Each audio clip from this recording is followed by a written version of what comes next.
This trip to the countryside will be good for you, Holmes. As your friend and your doctor, I really do recommend that you give yourself a complete change of scene. Fresh air, brisk walks, bird watching, chopping wood. Sounds intolerable. I mean, certainly it sounds delightful. But you haven't yet told me who your friend is, the one we're going to visit. He is a bee lover. A bee lover? Do you mean that he keeps bees? That must be Mrs. Hudson, bringing the warm cloth that I requested. There is someone to see you, Mr. Holmes. I have no time. Send whoever it is away. Yes, Holmes, I really think we ought to leave now.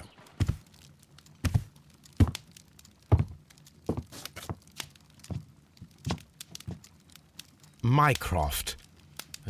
Sherlock. Oh, Mr. Holmes? Perhaps you don't remember me. I'm Dr. Watson. We met at the Diogenes Club a few years ago. I documented our encounter in a short story I gave the title The Greek Interpreter. He does remember you, Watson. My brother remembers everything, and that is why he is so valuable to the government. We are about to depart for the train station. I know. You know? Sherlock, I need your help.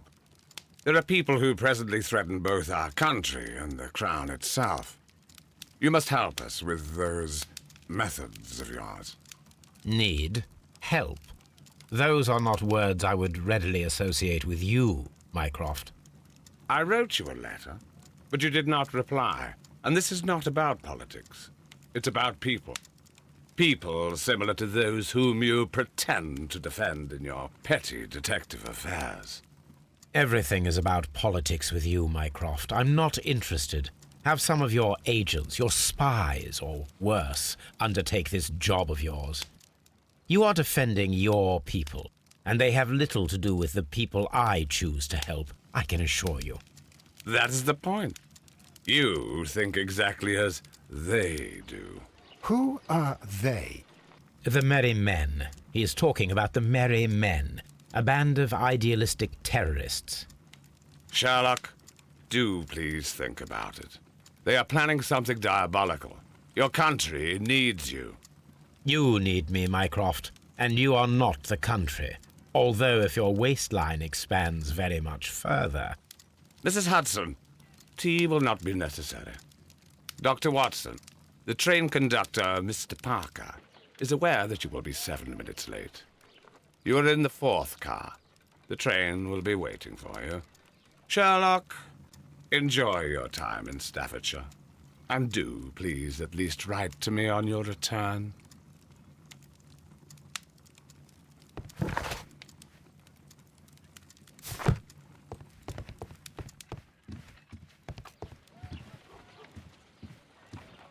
Holmes, please call a cab while I pack my suitcase. We shall be late for the train. Watson, I'll hold a cab for us.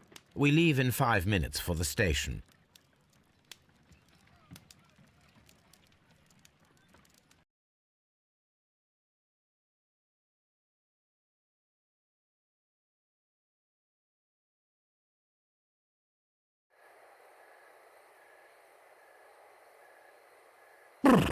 What a gloomy night. It was warmer inside the waiting hall. Since the station master told us that the train is about to arrive, we should not have to wait very much longer. Yes, at last. Attention! The train is arriving at the station. Please stand well away from the platform edge. I'll take your bags and your blasted archive suitcase. But, Holmes, the headlight. It's faded away. Something is wrong. I can't hear any sound from the incoming train. Excuse me, sir. Can you explain what has happened? I don't know. It's as if the train vanished into thin air.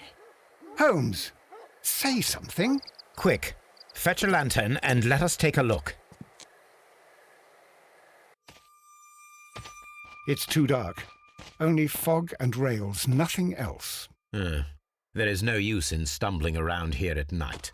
We will come back tomorrow.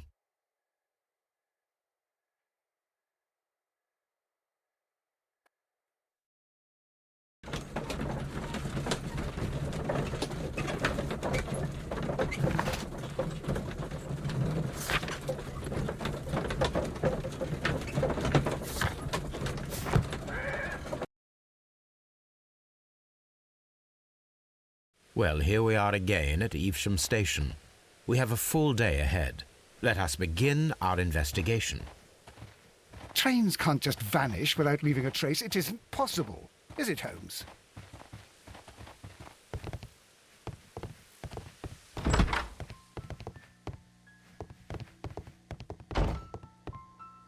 This map will be useful.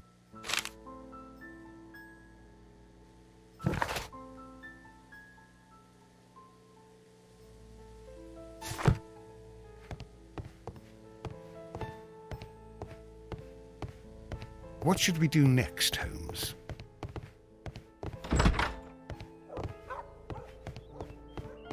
First of all, let us examine the area where the train disappeared.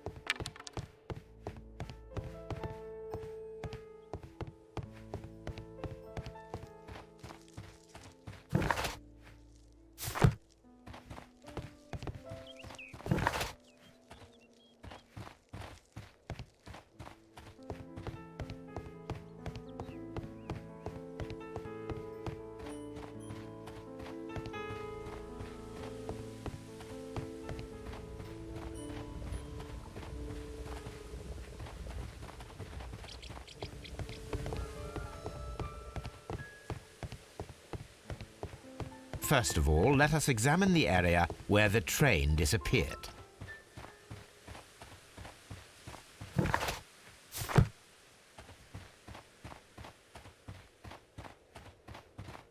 This suitcase contains my archives.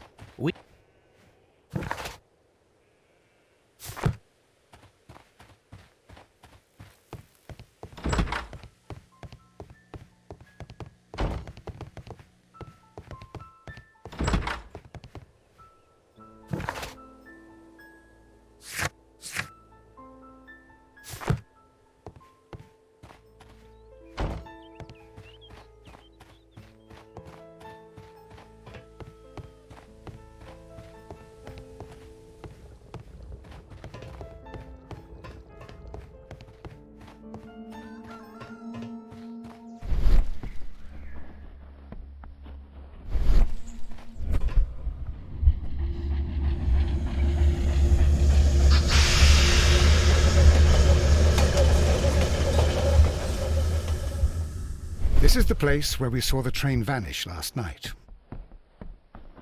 A discarded item, possibly thrown from the train. There are no tracks or footprints on the ground. Railway sleepers, nothing unusual. The rails have not been touched. There's nothing unusual here. There are no signs to indicate that the train ran off the track, nor are there any other traces. There is nothing whatsoever. There are no clues. But then, a negative result is also a result. Oh, I see what you're getting at. No clues, and you're smiling. Yes, Watson, I do smile on occasion. This mystery appears very promising.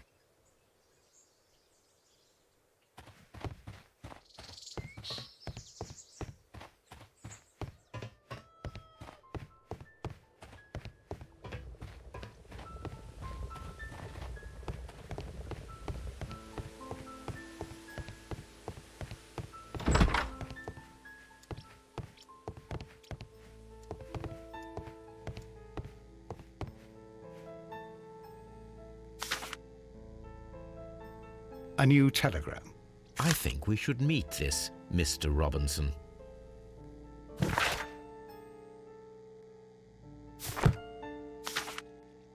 Here is the train set.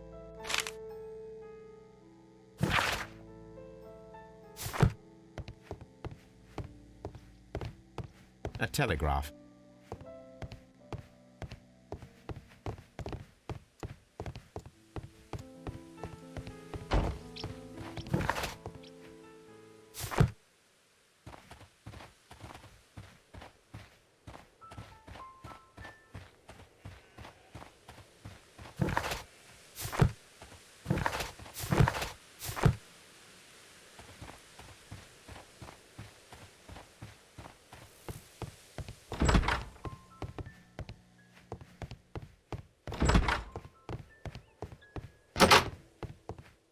This part is probably from a locomotive.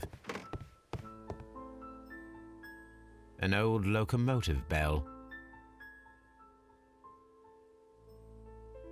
This part is probably from a locomotive. This place serves as a storage area for the station.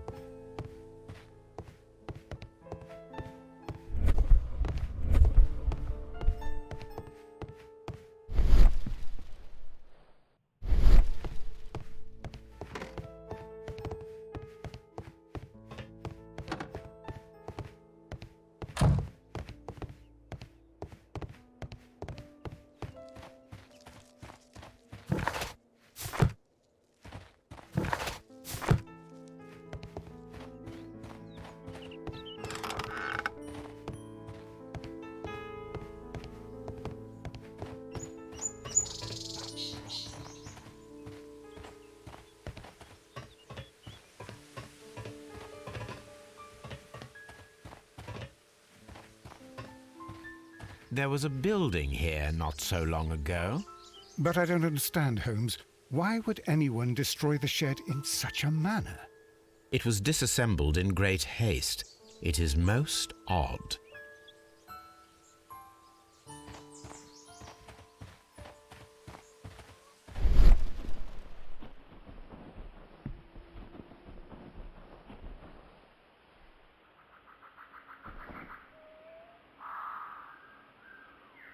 Traces. Let's take a closer look.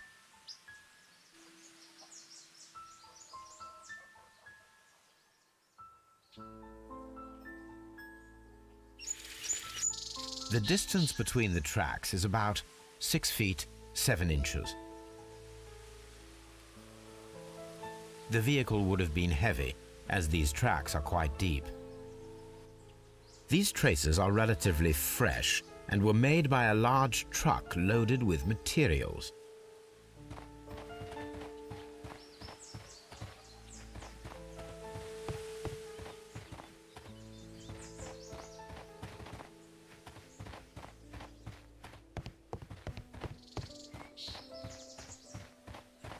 The whole train just disappeared. It's unbelievable.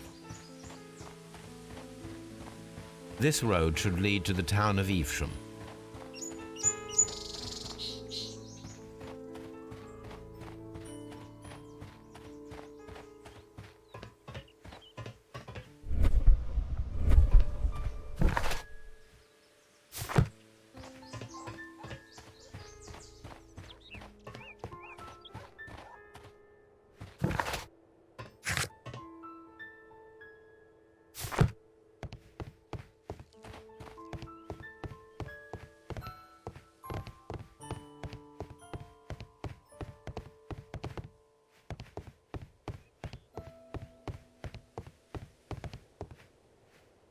Good morning.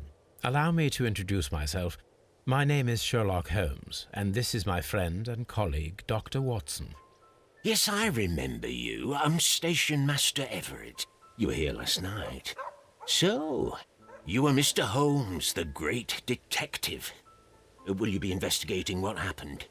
I shall indeed. It is extraordinary that an entire train could disappear like that. And to think of all the poor people inside it, the passengers, the driver.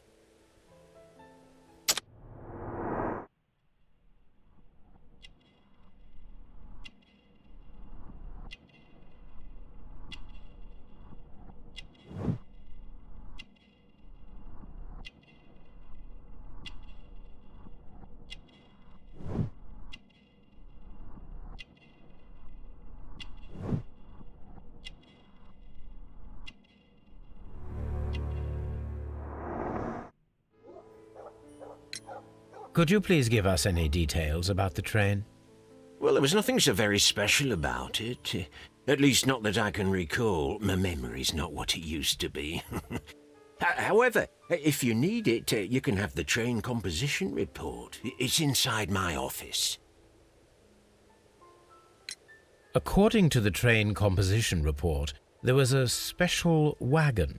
What does that entail? That's a highly secure car, ordered by a private party. It is generally to carry something of value. Those wagons have iron walls, you know, without any windows.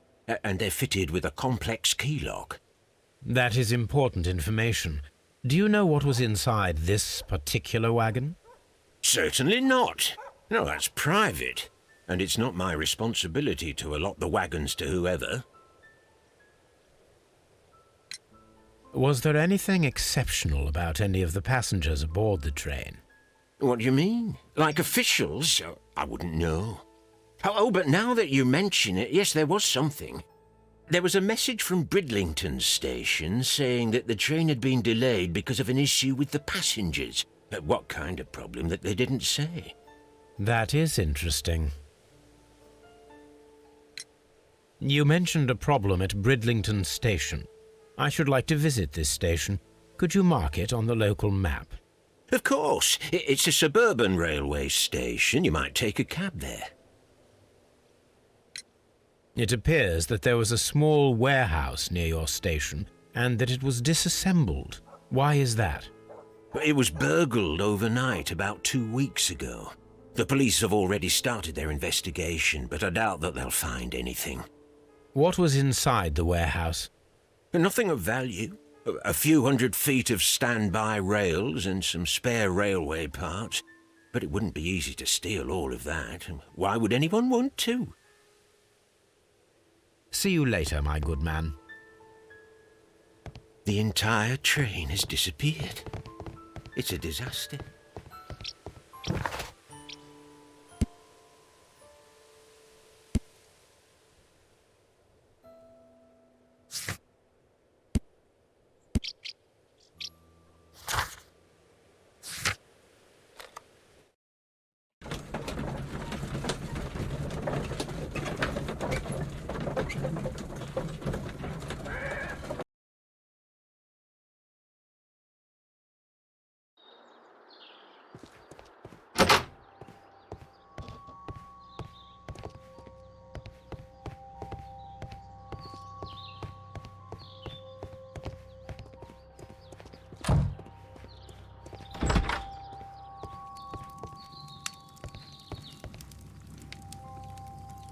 This is an absolute scandal. It's always the same with these rail companies. No respect for the customer.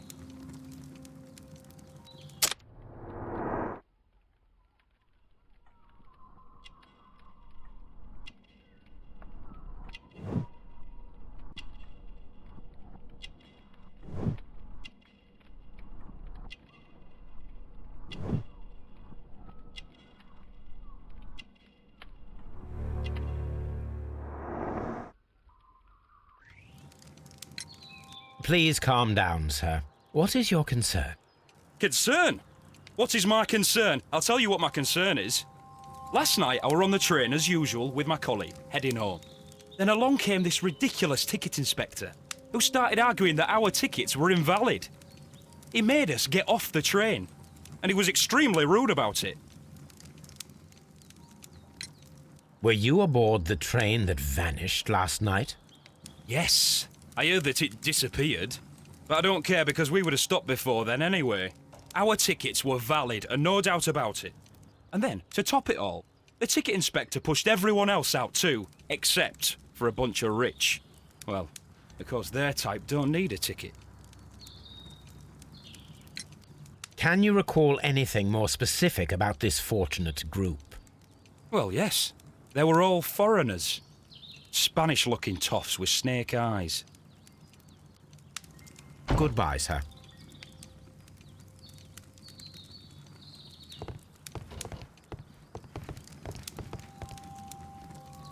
Good day to you, sir. Good day. To whom am I speaking? My name is Sherlock Holmes, and this is... Are you a representative of this damned railway company? Because I have a complaint. We are not from the railway company. We are... Well, in that case, Mr. Shamrock Flomes, please excuse me, but I'm not in the mood for idle chit-chat at the moment.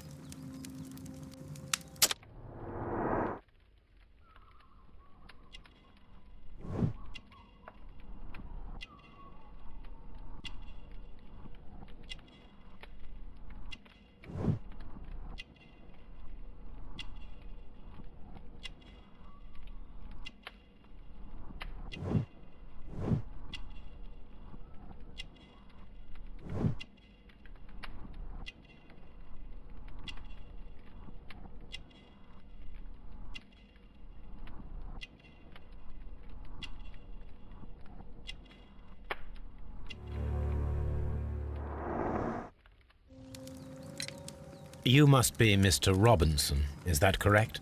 Yes? I am leading the investigation of the disappearing train. It would help if you could answer my questions. Ah, well, all right. I have nothing to hide. I presume it was you who placed the order for the special wagon. Yes. It was to transport my valuable prototype safely to London.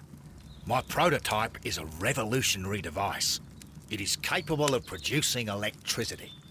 I'm a businessman and an engineer.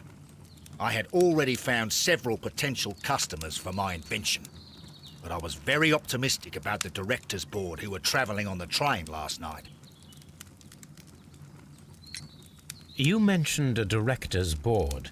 Which company do they own? The Chilean Barcazes Company. I had made an appointment with them. Now they are lost, along with the train and my prototype. What do you know about the Barcazes Company? It's a large South American company. They showed a great deal of interest in my prototype, and they seemed wealthy enough to do business with. This revolutionary machine of yours, was it very valuable? For God's sake, sir, it is priceless. It could change the world we live in, and yet I was selling it for almost nothing. I am a humanitarian, you see. I do not know if I will ever be able to get over this disaster. I cannot believe that it disappeared with that damned train. Mr. Robinson, could you please clarify? Were you travelling alongside your prototype? Yes, I was. But I had to step off the train. And all because of this stupid station master. I received a telegram declaring that an important person, a Mr. Bromsby, wished to see you in the waiting room. I merely informed you of this. Mr. Bromsby is a wealthy gentleman. His interest in my invention was truly unexpected. So yes, of course, I agreed to see him. Unfortunately, he wasn't there. I thought perhaps he might have been delayed, so I chose to wait a while. But despite my requests, the train left the station without me. Absolutely unacceptable. The timetable is strict. We cannot wait any longer. The regulations require the train to be on time. You are an idiot. You will pay for it. I will sue you. The ticket inspector forced all the passengers from the train except for the directors of the Barcazes Chilean Company.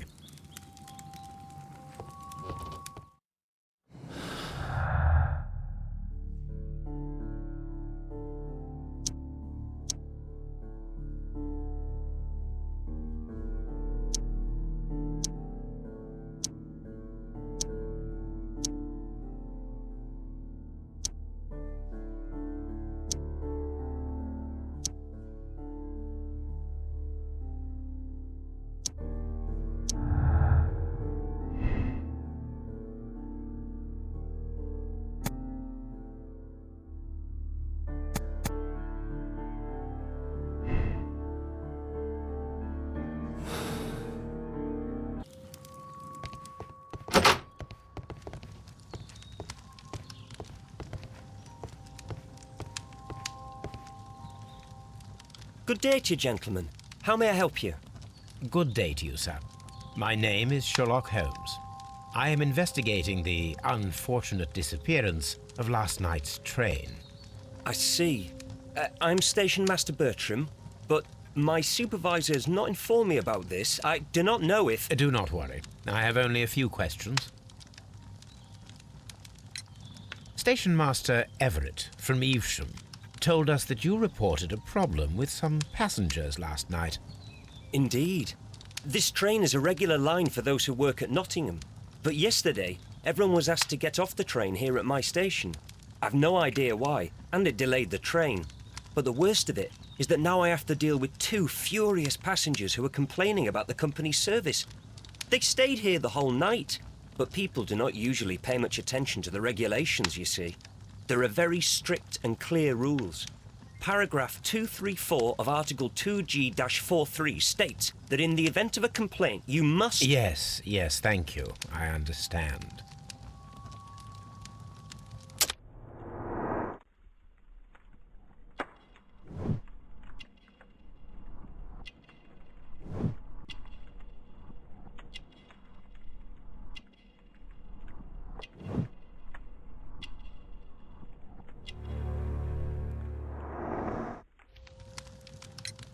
Apart from the passengers disembarking, did you notice anything else that was unusual last night?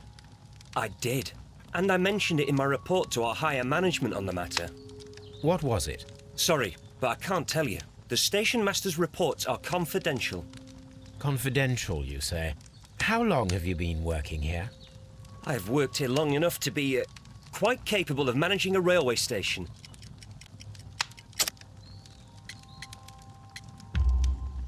Let me speak frankly, Mr. Bertram. Your age and your lack of confidence in your position are quite apparent. You cannot deny that you have only recently completed your studies. I was at the top of my class. Listen here, young man. I am aware that you wish to protect yourself behind all these regulations, but I represent the law. And you are obstructing the investigation of an important case. I would suggest that you cooperate with Mr. Holmes. Think of your career. Ah, that is... Well, I'll tell you everything. First of all, I scolded the ticket inspector, for it was he who asked the passengers to leave the train. It was not his right to do so. He was very rude. And then, later on, I received a most peculiar telegram from my colleague at Chesterfield Station, the next stop along the line. What did the telegram say? Well, that was the peculiar thing. It was almost unreadable. It was full of errors and awfully vague. It was hard to understand if the train had correctly passed that station or not. You can read it for yourself. We ought to visit Chesterfield Station. We need to confirm if the station master saw the train or not.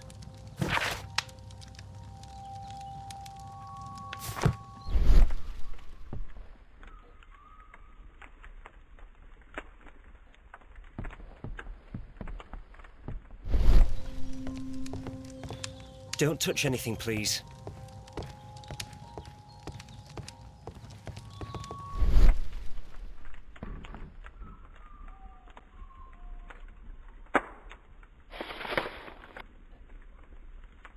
The insurance policy for Robinson's machine. A significant sum.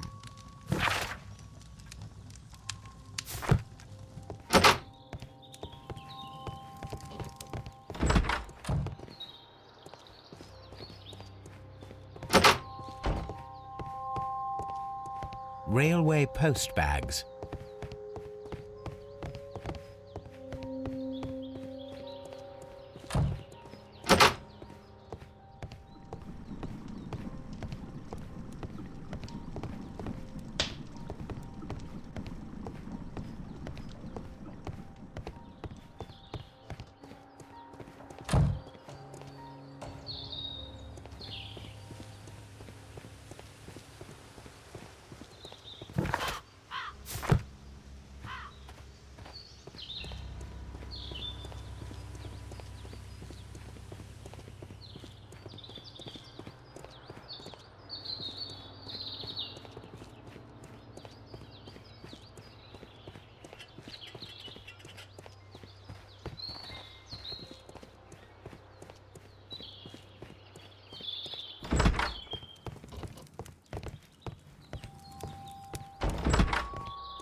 This bin is full of empty bottles. A fishing advertisement.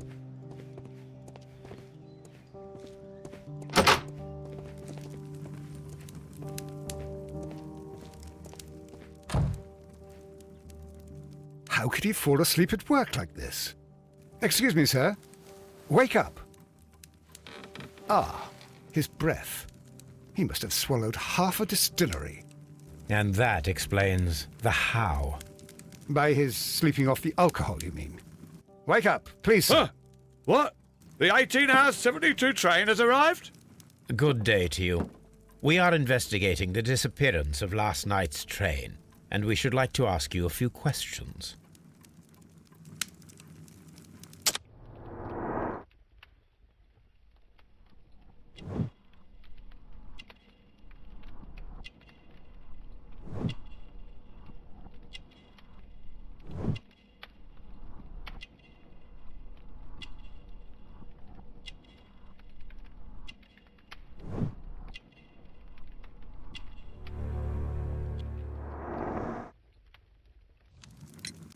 Were there any passengers who got off that particular train at your station last night? No, nobody, it seems to me.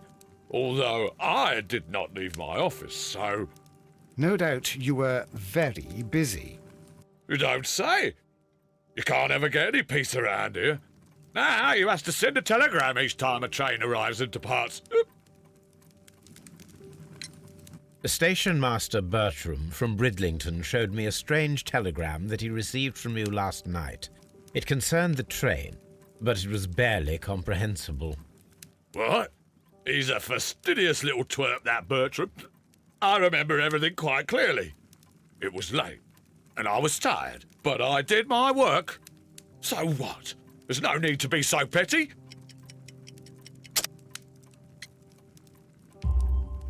You were not tired, you were inebriated. Tell me the truth now, or I shall not hesitate to document your state in my report. My friend means that you will end up by being sacked from your position. All right.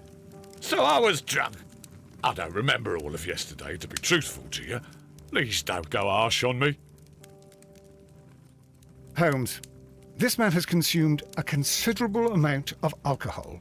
He's not entirely helpless yet, but... It will not be long before he is. Obviously, his testimony cannot be trusted.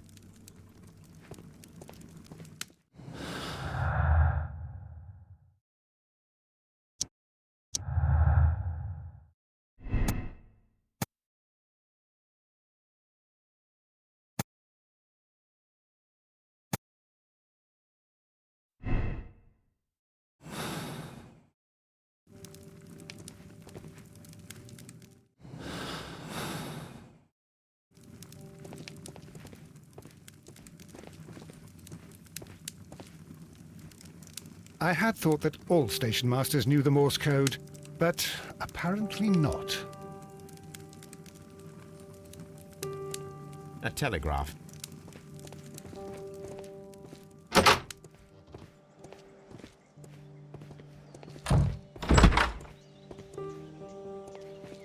Lock. There is no sense in asking the station master to open it. We shall have to pick the lock.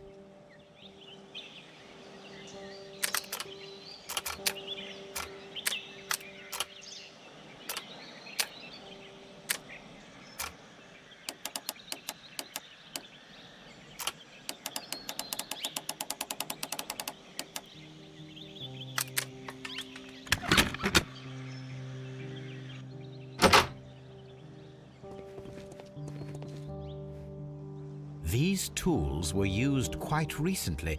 They are still muddy. We should ask about them.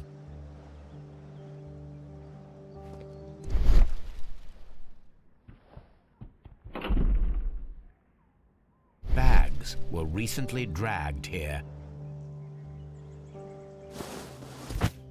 French wine, a remarkable vintage. These bottles are too expensive for a station master's wage. They were likely taken from the parcels. Shameful.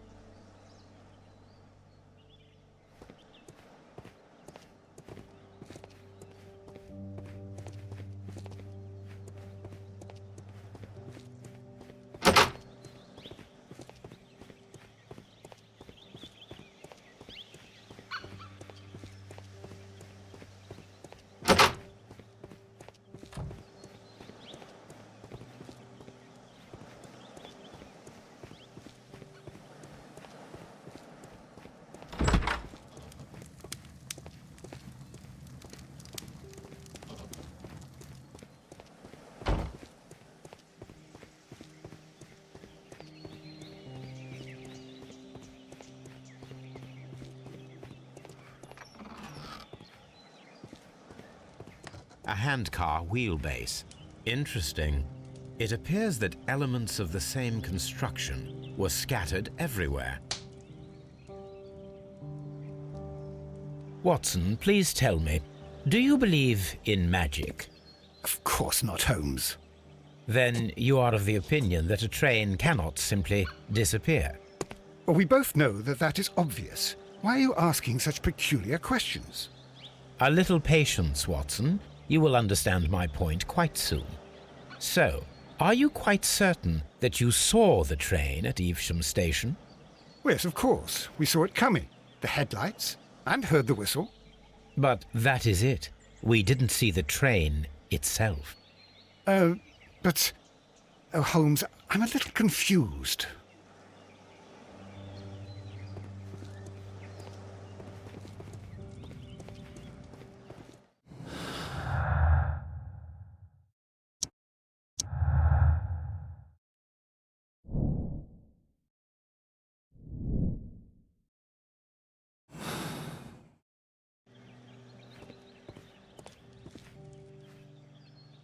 I should use the appropriate object here. I should use the appropriate object here.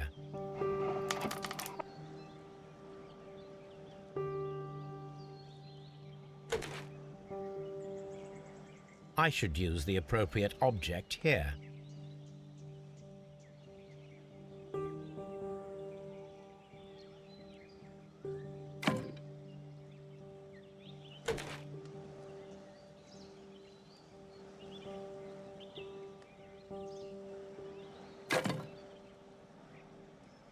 I should use the appropriate object here.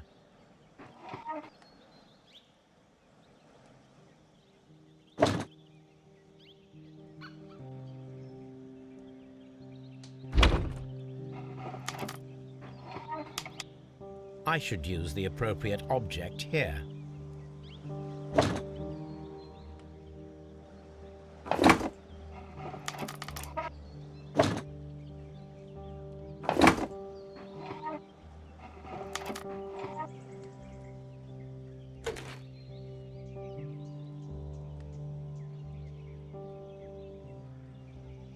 I should use the appropriate object here.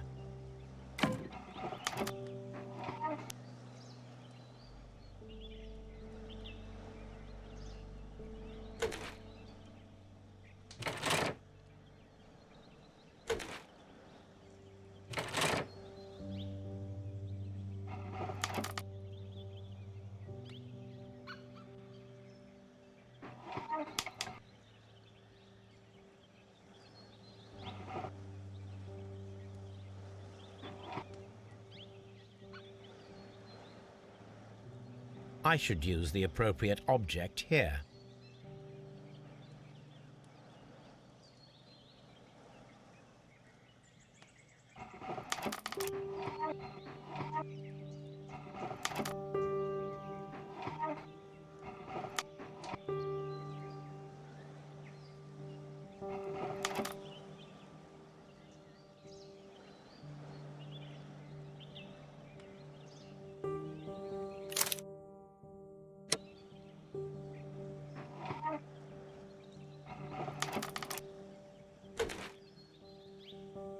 I should use the appropriate object here.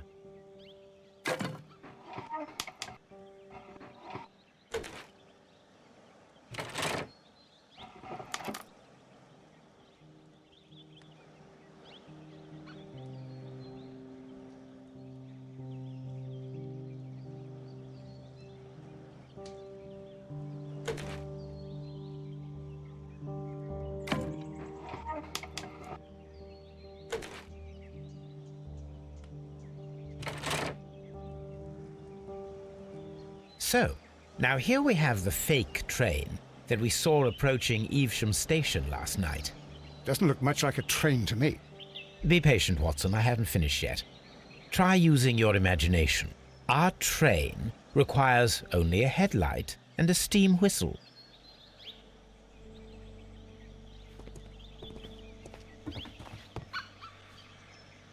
We need to attach a headlight and a steam whistle.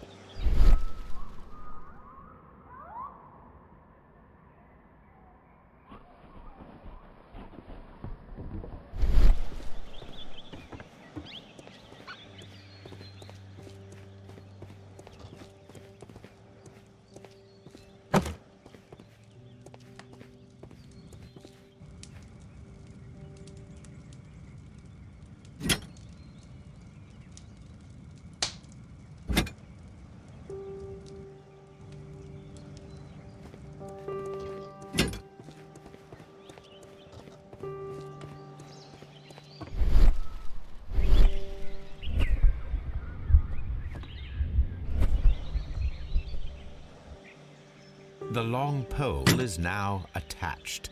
It will allow us to connect the headlight. The headlight is attached. The steam whistle is now connected. Holmes, what can we do to make the steam whistle work? It is elementary, my dear Watson. We shall need a fire extinguisher.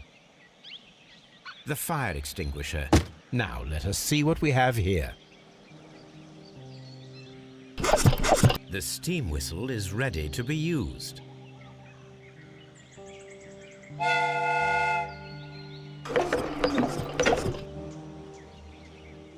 Watson, I do believe that we have created an exact replica of the train that vanished in front of us last night. The criminal mind can be most inventive. I am somewhat in awe. So such a thing is possible. If someone went to all the trouble of creating this fake train, then it was surely with the intention of stealing the real one. Ah, Watson, you should not jump to conclusions. In fact, this does not tell us very much at all, except that the train did not evaporate into thin air. Although you half suspected it. Huh. At any rate, we now need to find where the real train might be hidden. I suggest we use my archives to find a more detailed map of our surroundings.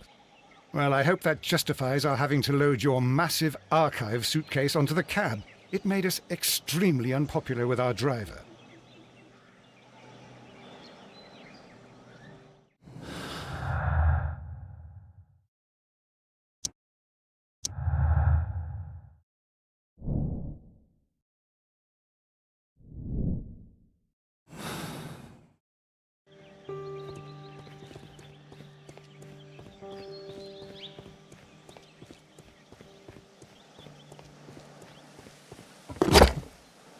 Now we have two maps.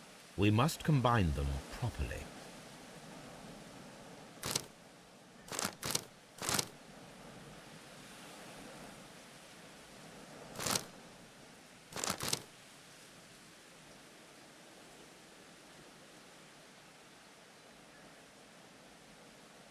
Here it is. There is a side branch to the railway. Its first switch is located between Bridlington and Chesterfield stations. There is one more station to be visited. It is located between Chesterfield and Evesham, and there should be a side railway to the nearby quarry. There is a small section of a railway at the end of Evesham station.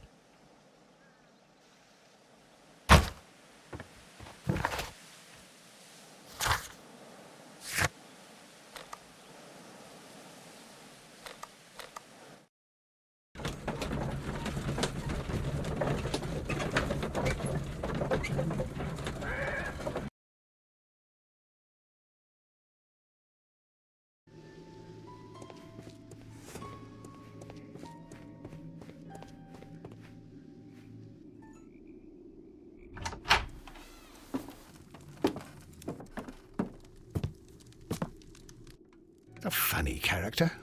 He looks anxious. And he is not an Englishman.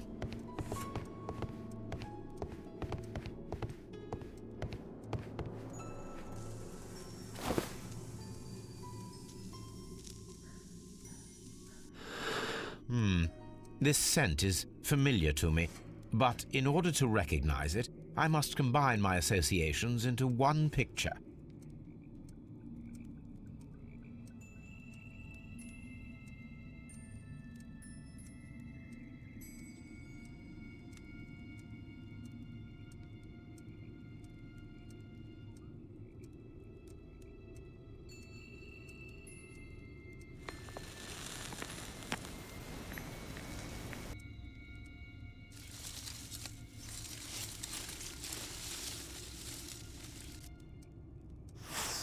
A greenish-brown cigar with a strong aroma, a hint of peppermint. Ricardo. You already know the name of this man? Holmes, you amaze me. No, Watson, I refer to the cigar. It is a Ricardo Turrent, a Mexican cigar of an excellent quality. Quite an expensive one, too.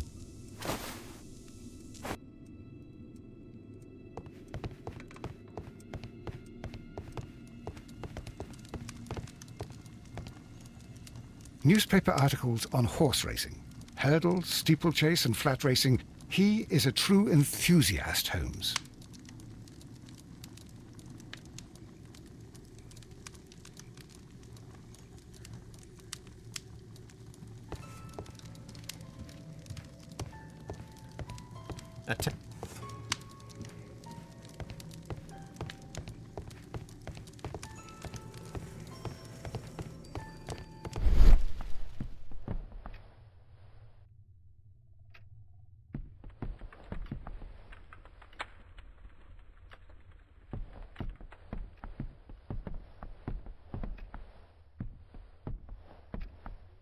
This ashtray is full of ash and cigar stubs. Apparently, there was a conflict between the Mexicans and the Chileans. A greenish-brown cigar with a strong aroma, a hint of peppermint. These ashes and cigar stubs are similar to the one that we found on the floor.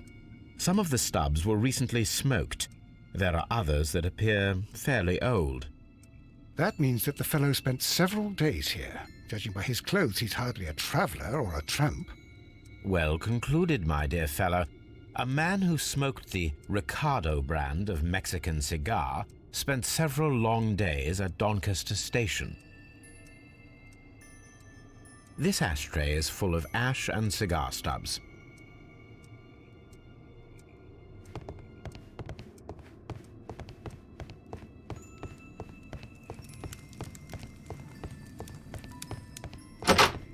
Holmes, look. There's a flooded area over here. I believe that the flooded area might be worth checking.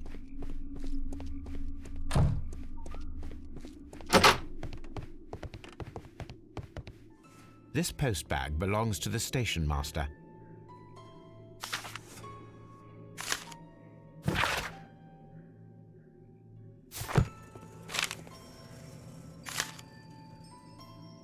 The station master appears to have found himself in some financial trouble.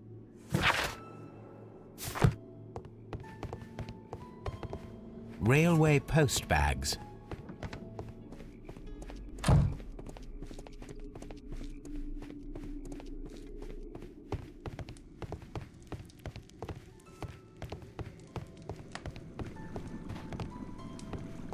Watson, would you like some tea? No.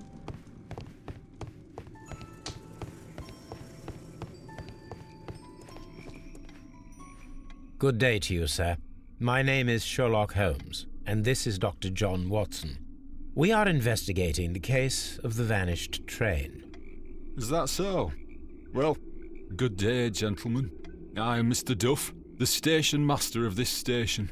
I'll be happy to help you in any way I can, but there's not much that I can tell you about last night.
It appears that you may be at risk of some flooding along the line here.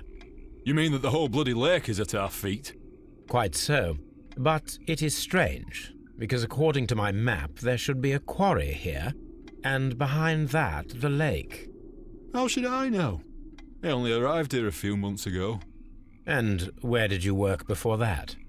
I was working in Nottingham, but I asked for a quieter place, so they transferred me here. Life is cheaper. I can't really complain. Did any passengers leave or board the train last night? No. I saw no one as usual.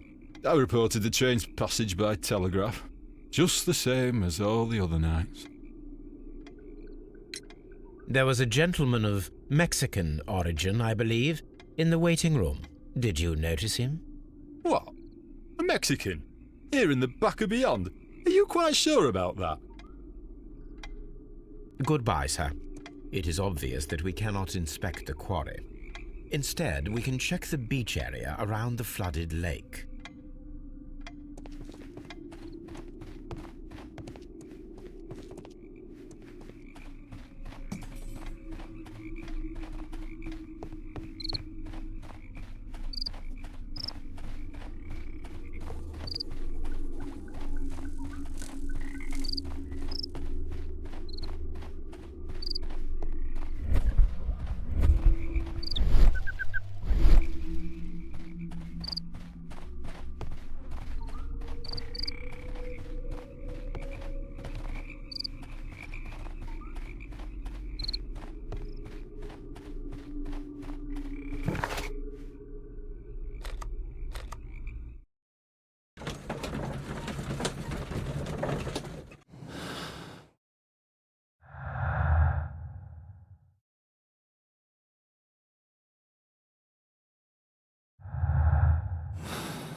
Here we are at the beach that is located near the quarry and Doncaster Station. It doesn't look like a very good place to rest. These traces were made by a carriage. Look.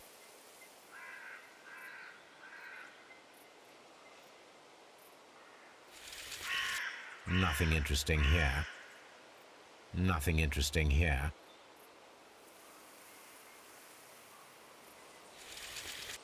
Nothing interesting here.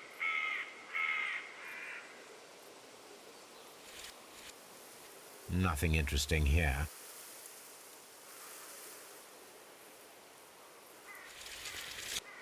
Nothing interesting here.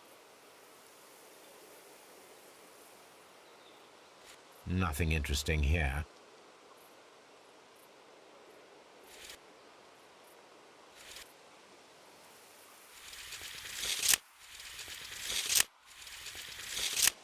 Nothing interesting here.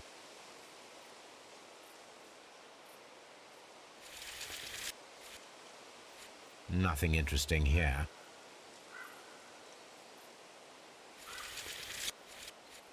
Nothing interesting here. Nothing interesting here.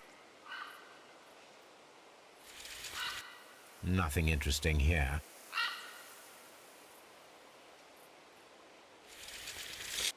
The distance between the tracks is about 6 feet 7 inches.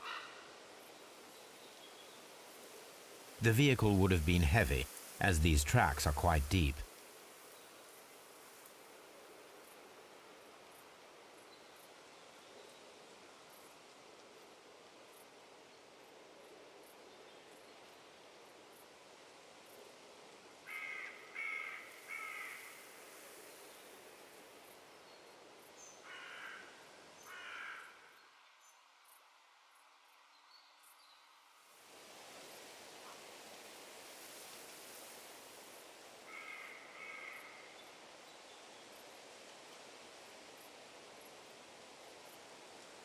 The vehicle pressed this stone into the ground. It would have been quite heavy. These traces are relatively fresh and were made by a large truck loaded with materials. The traces found at the disassembled shed near Evesham and at the lake were from the same vehicle.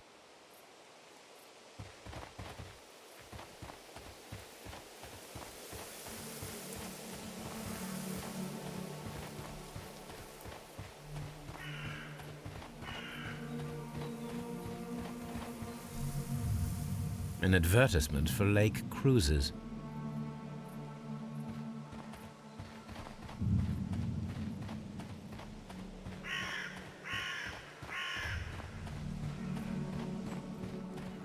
This place was abandoned fairly recently.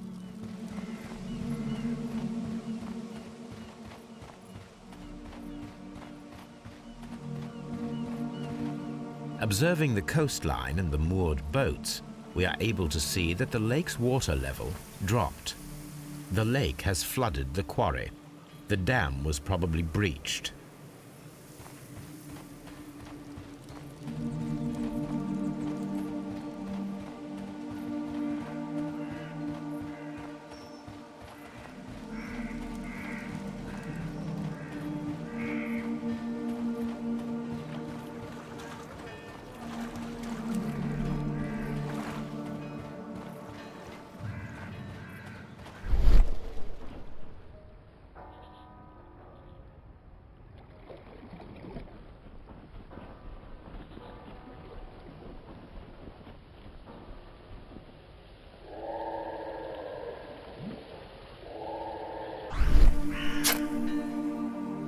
A label with the name Las Zarpas.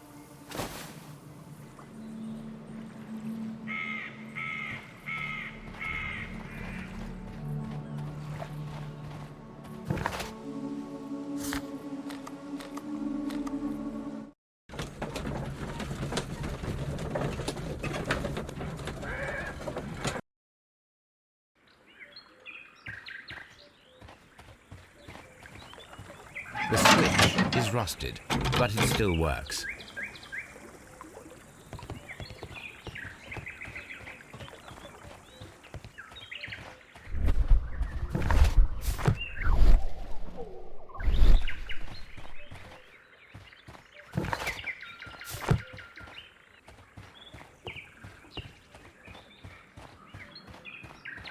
Mines. This is interesting.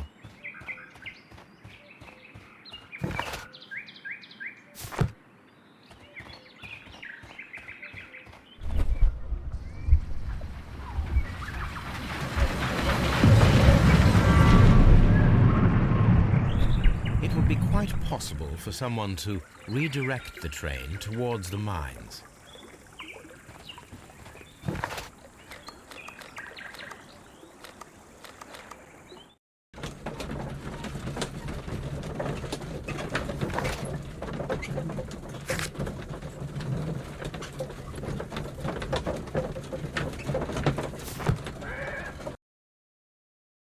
Here are the mines, Holmes. They appear to be abandoned.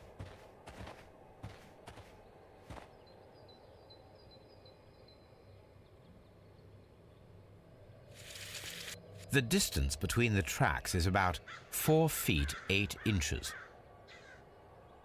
A lightly loaded vehicle came this way.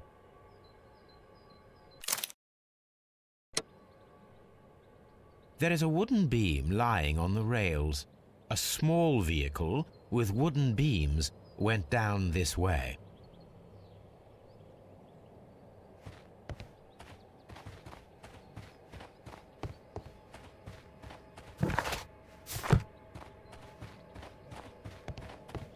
This mine has completely collapsed, Holmes. It is curious, but to be truthful, I am not entirely surprised. It's difficult to follow you, Holmes. Someone removed these screws, most probably to take down the rails. A few feet of the rails have been dismantled.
This box must be the safe. Let's open it.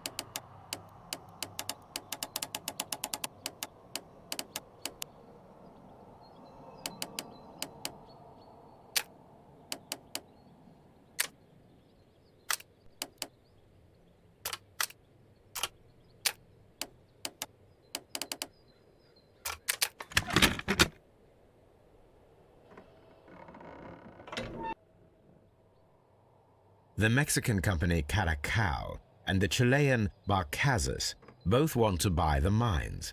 I need more information. Perhaps Mycroft could help.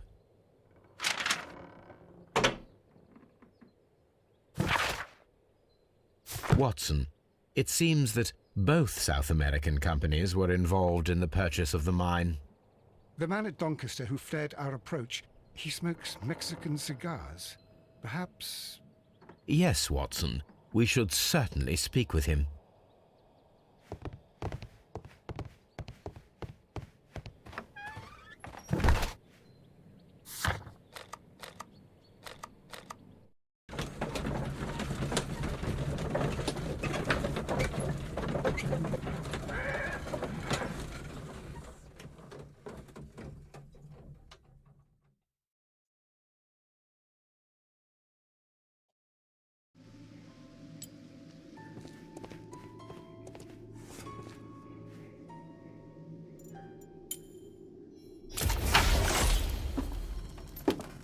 Please, sir, we would ask you not to leave. We have some questions.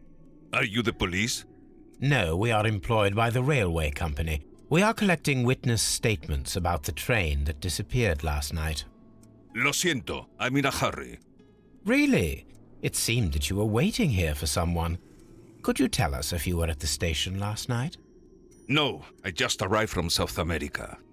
A formidable journey, no doubt. Which country are you from?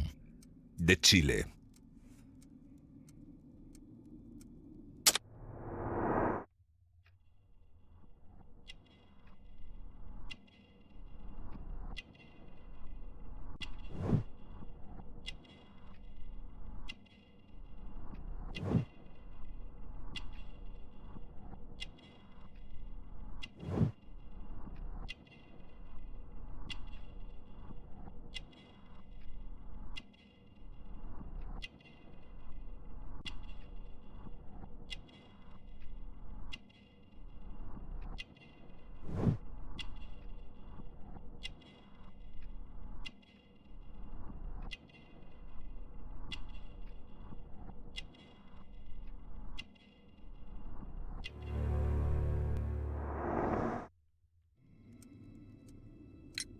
Chile? But you are Mexican. No, you are wrong. Why would you think I'm Mexican?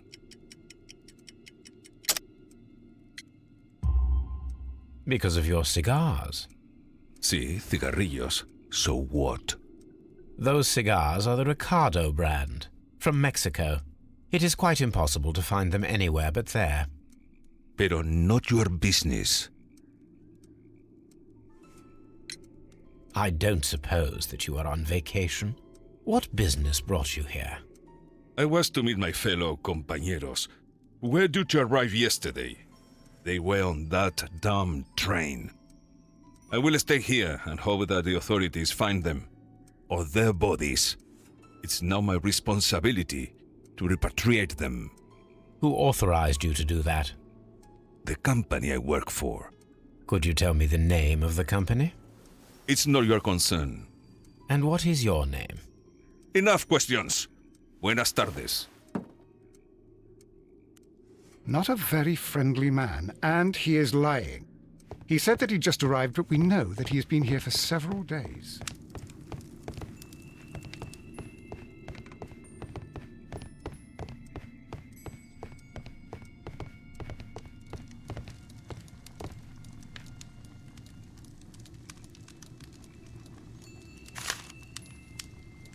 betting slips for horse racing.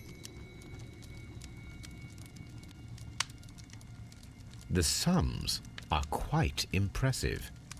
It can be an expensive vice. This man had probably used all his savings.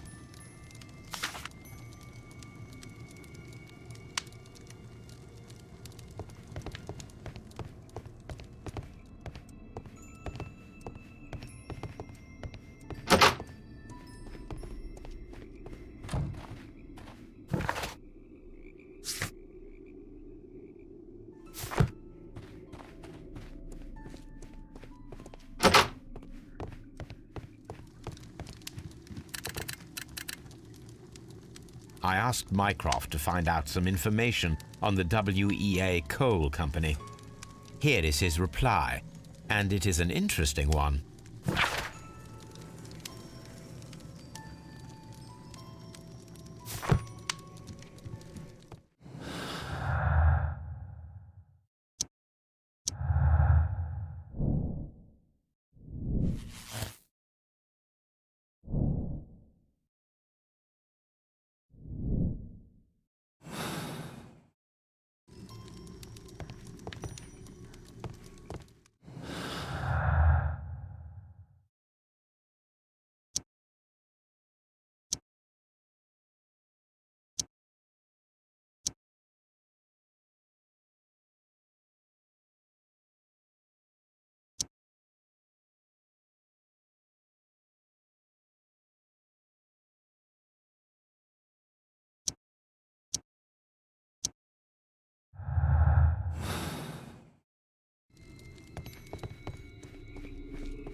I observe that you are a gambling man, Mr. Duff. You had hoped that your relocation to this small town might have helped ease your addiction, but it was not to be. I beg your pardon? Addiction to what? Never mind. I observe that you... I beg your pardon? Addiction to what? We found a number of horse racing tickets inside your office. Well, we all have our weaknesses. An expensive obsession, surely, for a station master. It is none of your business. I occasionally attend the races with my colleagues. And anyway, that's my private life. Goodbye, sir.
cái món lại.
You have quite a number of dirty tools lying around here.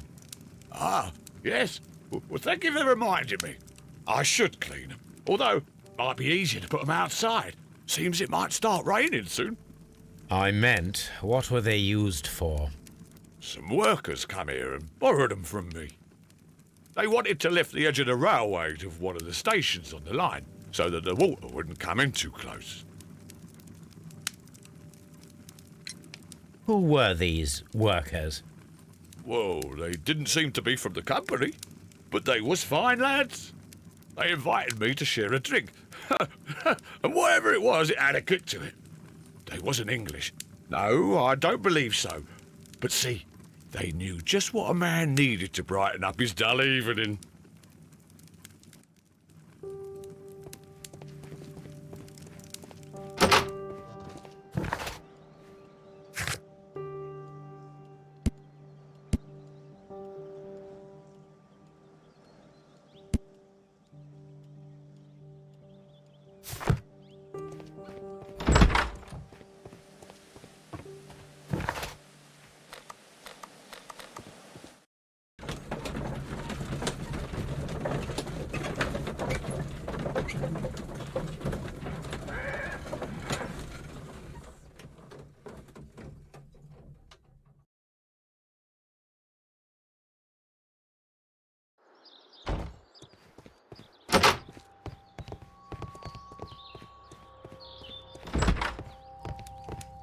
It's a scandal.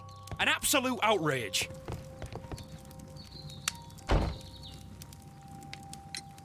According to this document, you have insurance for your prototype. Oh, thank God. Where did you find it? Near the telegraph station. I must have lost it when I tried to send a message, which I was prevented from doing. I apologise for that, but regulations state that public access to the telegraph is strictly prohibited. Upon my word, you keep on digging that hole of yours. You have no idea who I am. I see that you kept your grip sack with you. Why don't you leave it in the luggage room? I've had other things to think about. I lost my prototype. And this idiot station master just stands here doing nothing to help. Oh, but... Well, that won't do at all. Station Master, I believe that the regulations state that any passenger luggage should be taken to the luggage room. I'll do it right away, sir. Sorry, sir. This Robinson is quite a character. We should learn more about him.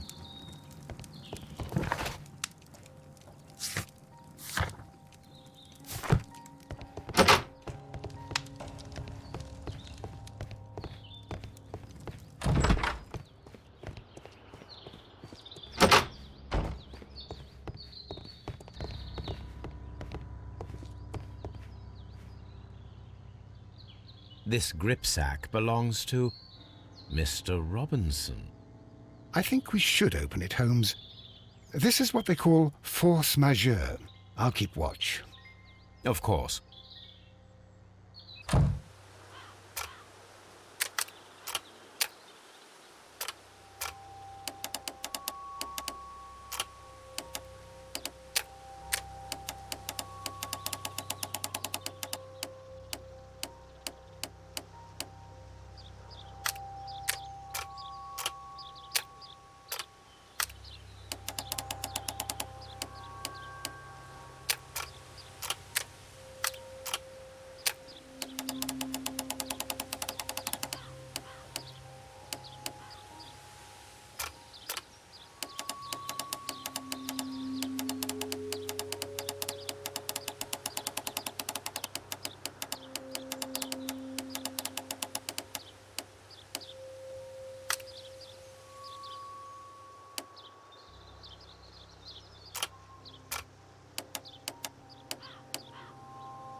Look, Watson, a bundle of contracts.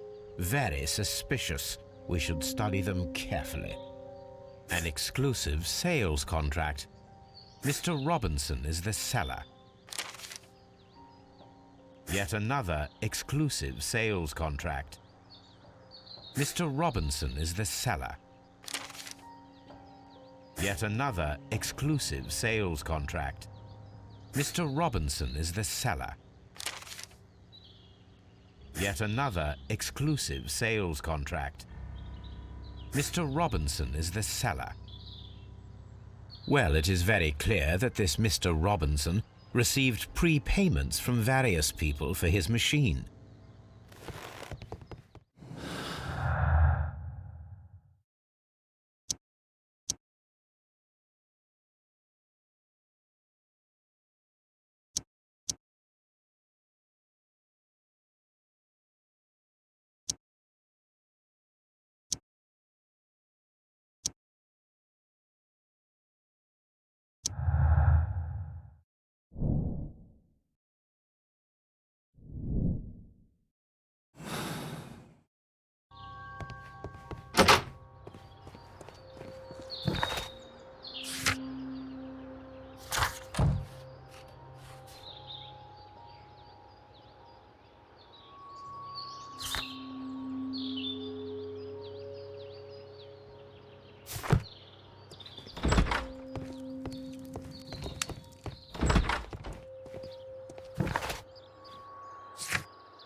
My search should be focused upon the name Las Zarpas.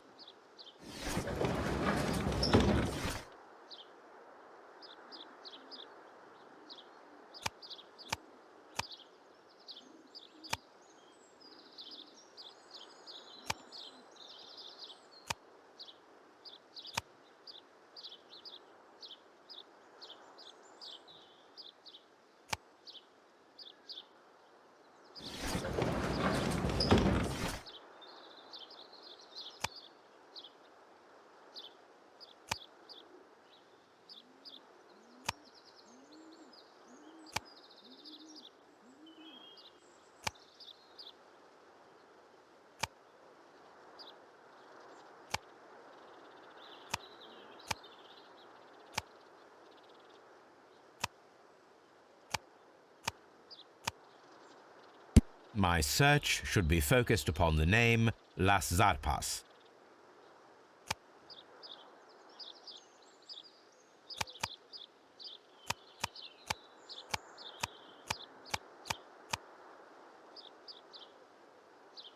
My search... My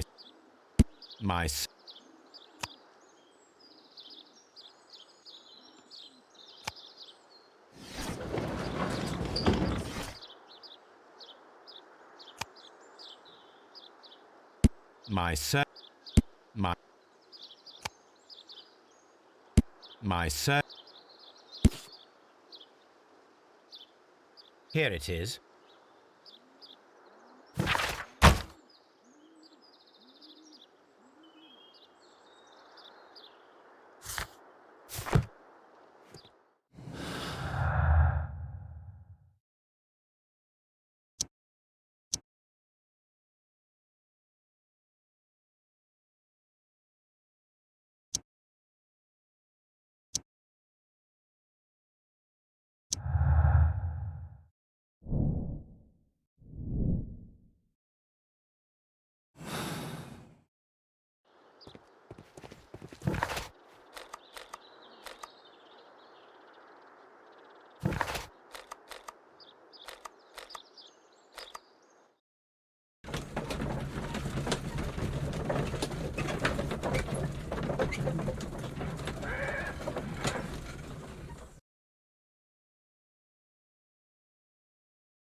Holmes, I don't understand. Why do you care so much about this business with the mines? It wasn't the summer.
This is an unusual kind of paper, stiff and dry.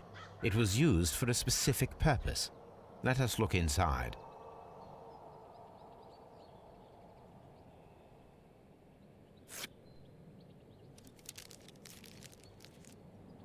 Sawdust. I am almost certain it is a... Watson, could you assist, please? Do you have your pistol? Good. Fire at this package.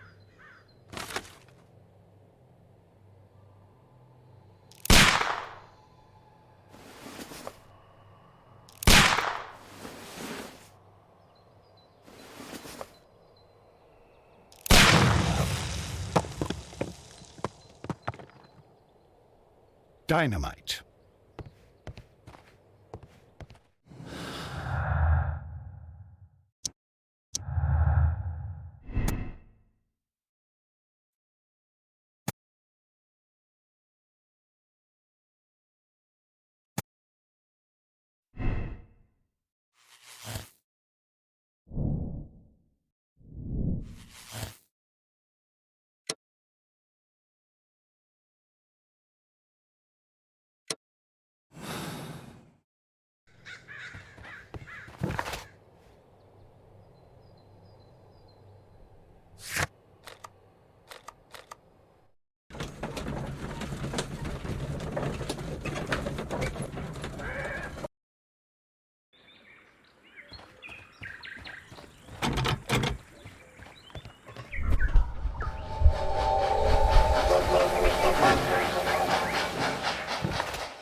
What should we do next, Holmes?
An abandoned gypsy caravan.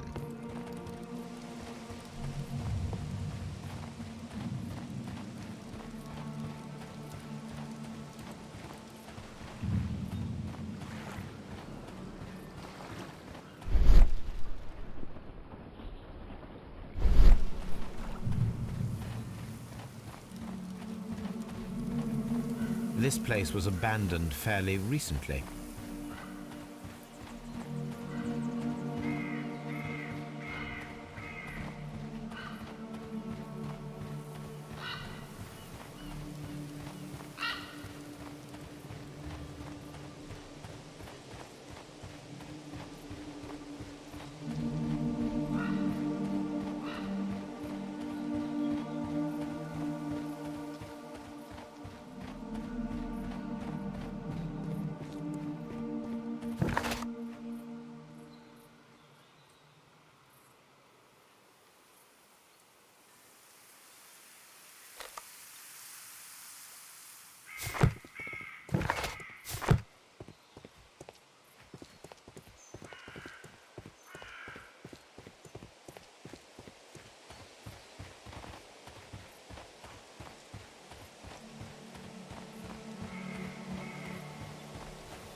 This is the cabin for the mine's security personnel.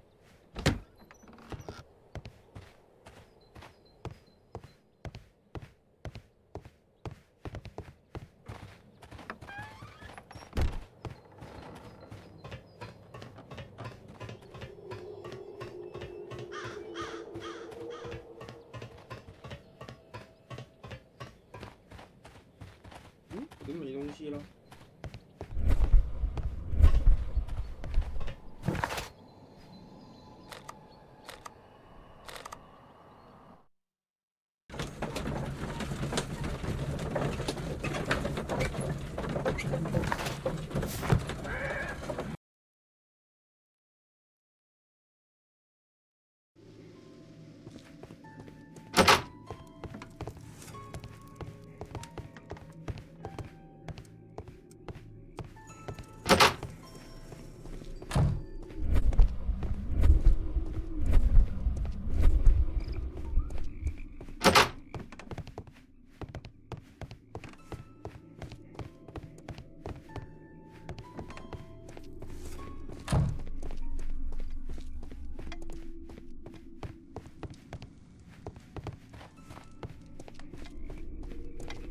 You'll find nothing interesting here, I'm afraid.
This railway branch should lead to the...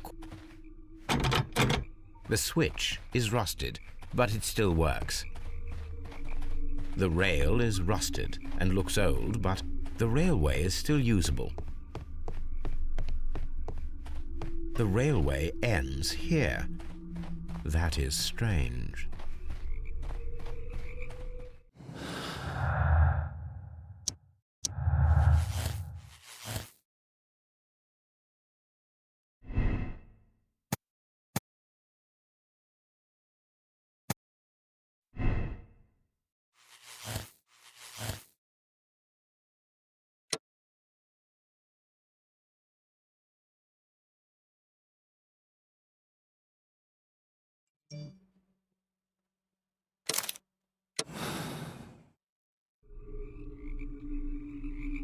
Then the case is solved, Holmes.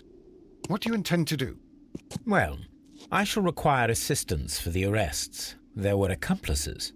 Ah, but I know that look. You have your own ideas. What are they, Holmes?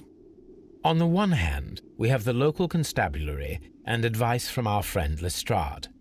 The problem we have there is that the authorities seem to be incapable of acting quietly. They rely on brute force. It could result in an international scandal. Our other option is Brother Mycroft and his tedious political games.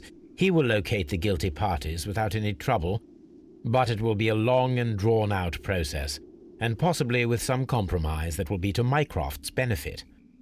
But I think I'd prefer to give Mycroft a chance. We should overlook our personal differences on this occasion. Let us go home, then. I'd like to begin writing a draft of this story. I did not say that we had finished here yet. Well, all right. What did I miss?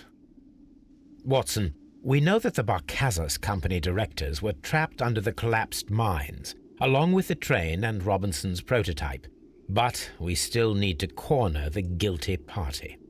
But how do you intend to prove... Oh, no. Please don't tell me we have to dig out the mines.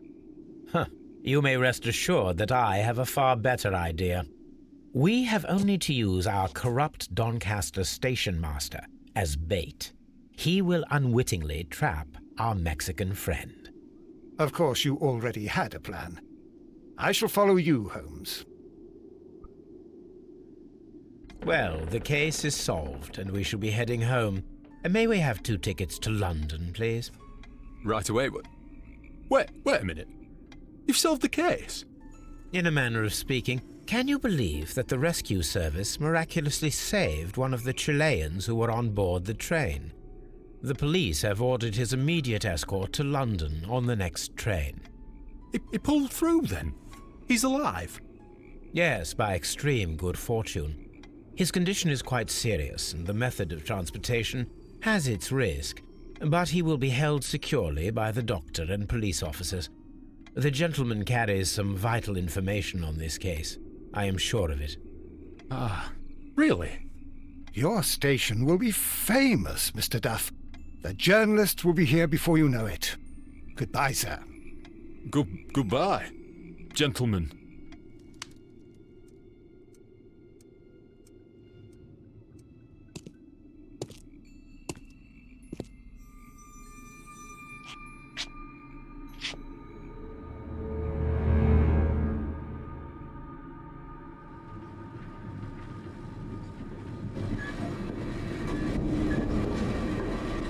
Gentlemen, you are under arrest. Caramba! You traitor! You double-crossed me!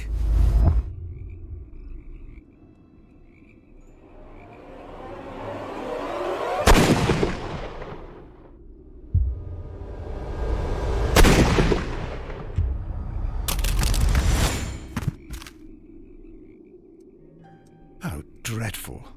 2 dead bodies. What a terrible ending to such a great case. There, my dear fellow. It is all right. You did your best.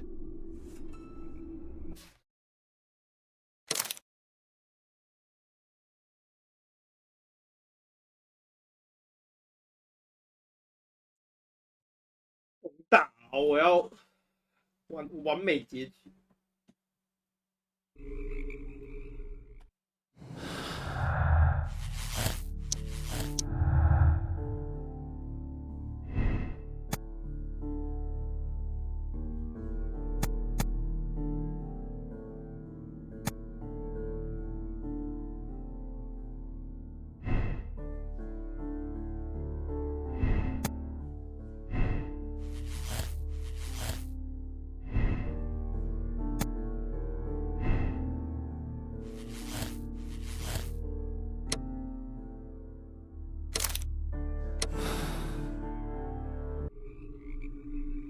Then the case... Well,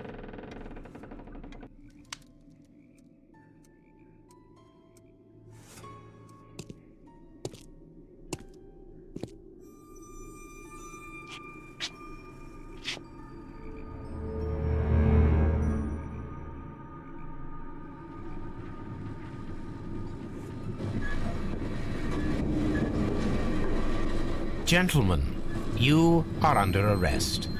Caramba! You traitor! You double-crossed me!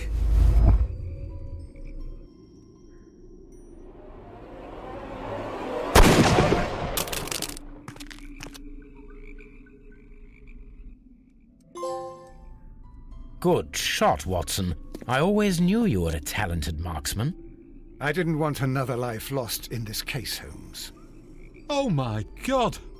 I thought I was a dead man. You shouldn't be so glad about it. You'll be up before the judge. Your testimony will be of great importance to the investigation. I would remind you that your cooperation will be the best way to ease your sentence. By the way, Watson, would you be so kind as to give me some shooting lessons later on? Yes, but not in our sitting room, and not with you wearing a blindfold.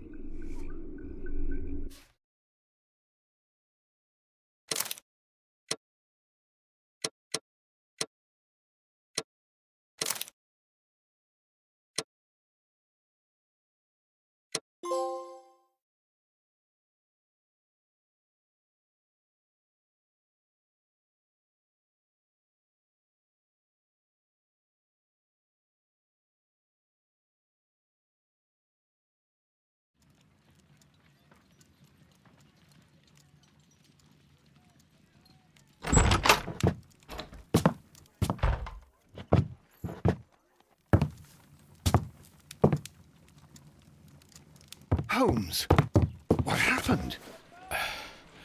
I feel deathly. And you look it. Let me examine you. Please don't tell me that you've returned to your old habits. The pupil is dilated.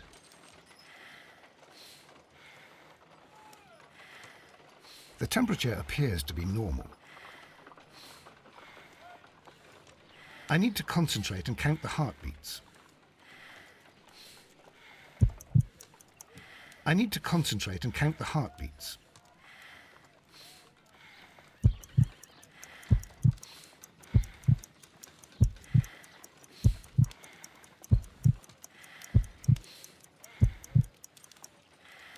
A weak pulse, around 50 beats per minute. But you're dying, Holmes. Your pulse rate is dropping. We need to get you to the hospital immediately. The antidote. Give it to me. The antidote? You mean that you're poisoned? Now. Please. Here, drink it all. Don't tell me that you did this to yourself. Hemlock and Datura. I was compelled to. Holmes, imagine if I'd not returned home when I did. What might have happened? I knew that you would. Mr. Holmes, Inspector Lestrade is here to see you. Mr. Holmes is unable to see anyone at the moment. He is unwell. A good day, Inspector. Ah, Mr. Holmes, I'm glad to find you here. I need your help. This is a strange one. We have brought in 2 young bankers from the city, sons of lords, members of the chamber, and so on and so forth. They were found stranded in a rowing boat that was drifting on the Thames. A romantic escapade with an unhappy ending, Lestrade. What? Well, yes, they were both in the bath, but... what? As I said. And they were tied together. You are lacking in imagination, Inspector. Well, no, I'm not. Anyway, there was a banner flapping about in the boat with the RMS Oceanic printed on it and signed by the Merry Men. The Oceanic? Isn't that the largest steamer ever built? Yes. And these 2 young banker chaps are sons of the owners of the White Star Line, the company that built it. There are rumours of corruption. I'm not interested in politics, Lestrade. I'll keep it then. Here's another one that's a bit more complex and maybe to your liking. It's a murder, but we're unable to find any weapon. We haven't touched anything. It's at the Roman Baths in Strand Lane. A murder, a vanishing weapon, the Roman Baths. That's for us. Watson, fetch your hat.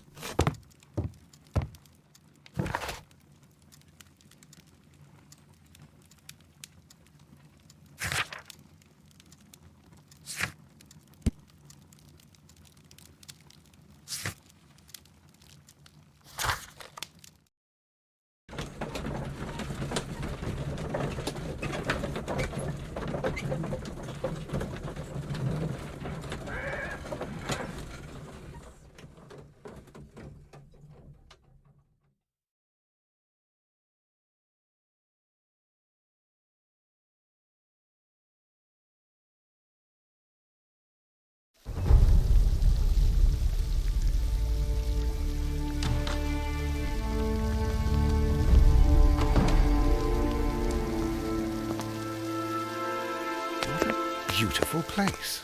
With a dreadful murder. The body of Sir Rodney Bentcliffe is still in the steam room. It has not been touched, per your usual instructions, Mr. Holmes. I shall be waiting for you here, but please hurry. Are you able to identify the men who were with the victim in the steam room? Yes.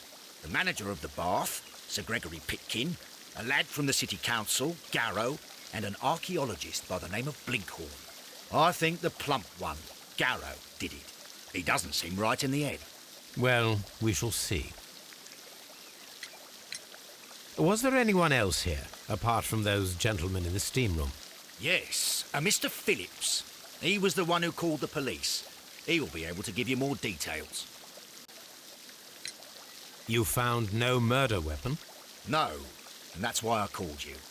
All three witnesses and the victim were locked in when the murder occurred, and they remained so until we got here. We even had to pick the lock to enter. I see. Any progress, Mr. Holmes?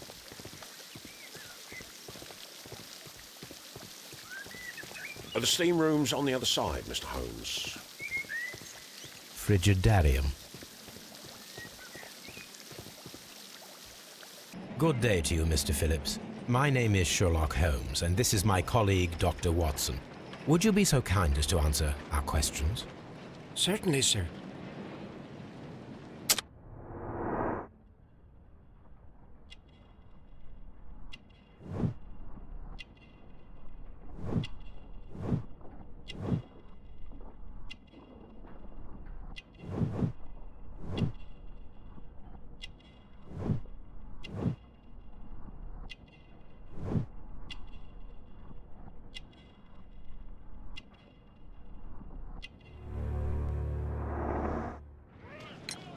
Please tell us the chain of events from the start of your day.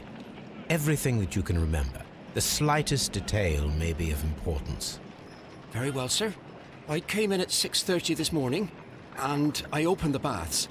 I made sure that the room was clean, and I prepared the towels. The brazier was still burning. There was a fire burning all night. Yes, Sir Gregory ordered me to light the brazier yesterday. It takes some time until the room is fully heated. The gentleman had a meeting at 9 o'clock this morning. I wanted everything to be perfect. They'd been in the steam room for 20 minutes when I suddenly heard shouting. I ran to the door, but it was closed. I couldn't open it. So I ran out to the street to call for the police. One constable came up, and then there were others, and they picked the lock. Then Inspector Lestrade came along, and he told us that nothing should be touched. Did you receive any other visitors this morning? No one. Until these gentlemen arrived. Sir Gregory was the first. And then, while we were discussing work details, Sir Rodney and Mr. Blinkhorn arrived, and Mr. Garrow followed. What happened after that? I waited until they'd all entered the steam room, then I returned to the hall. The changing room door was open, so I should hear if they needed anything. You would have heard if someone had entered or left the steam room. Certainly, sir. These doors make a lot of noise.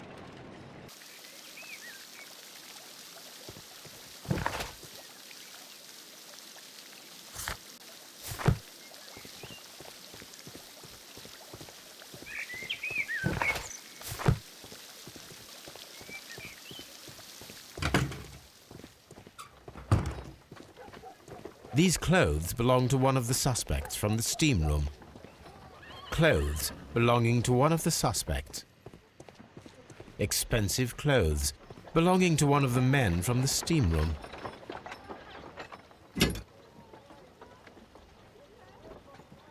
Champagne for a special occasion.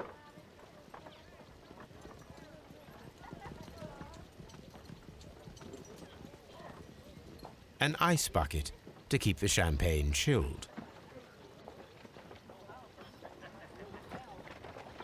Unopened, it was intended to be enjoyed after the steam session.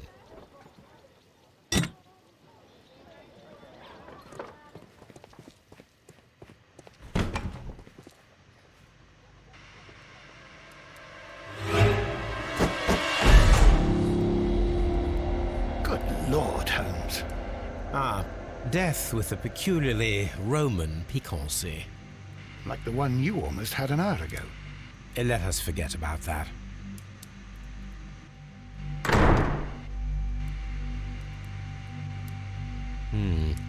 The wound should not have bled so profusely.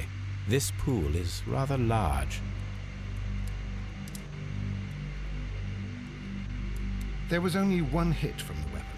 It pierced the right eye straight through to the brain. Death would have been instantaneous.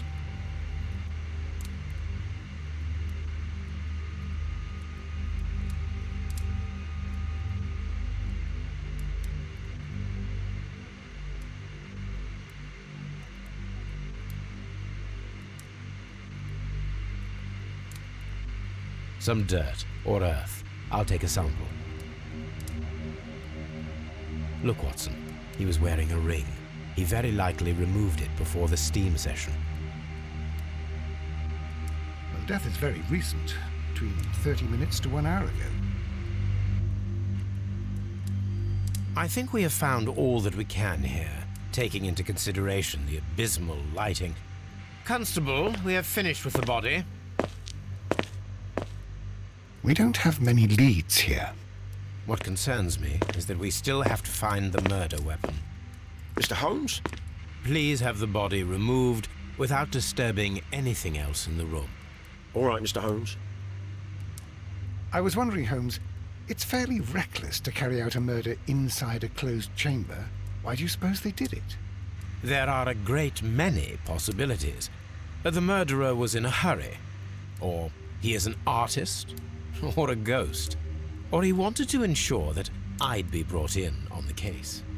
Probably the latter. You are ridiculous. Do you know that?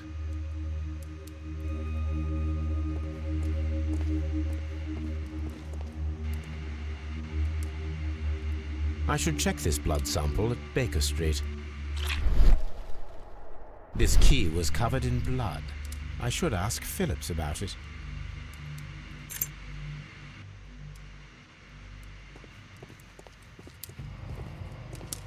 The brazier is still burning. The heat here is extreme. I will need something to pick up this melted metal. It is too hot. I cannot reach into it.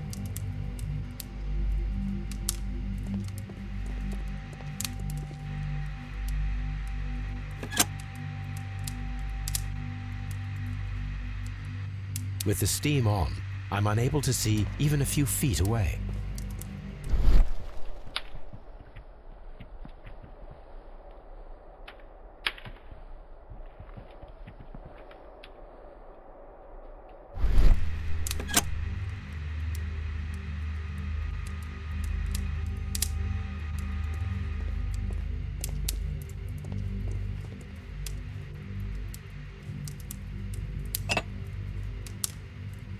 One lens is cracked, probably due to the temperature of the brazier. These lenses are for myopia. The wearer is short-sighted.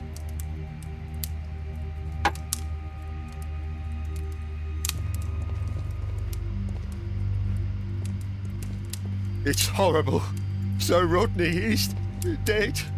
Can't we speak about it somewhere else? Blood traces wiped on the towel.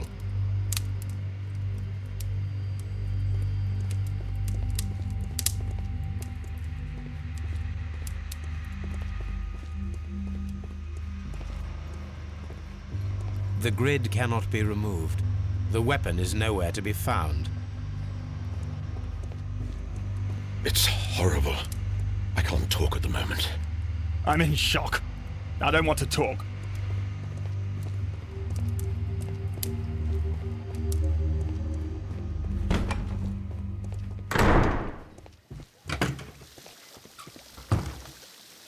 Mr. Holmes, I should like to take the suspects to the yard. You can interrogate them there. Any objections?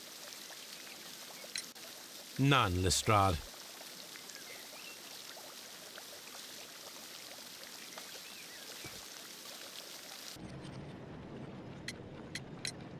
How many people have keys to the steam room?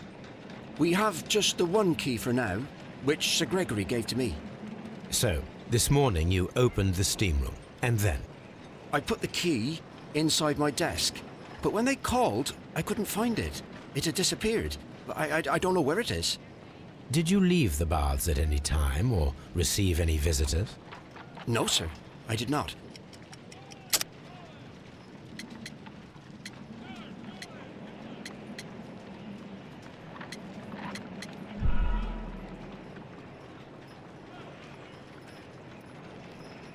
Did you leave? No, sir. I did not.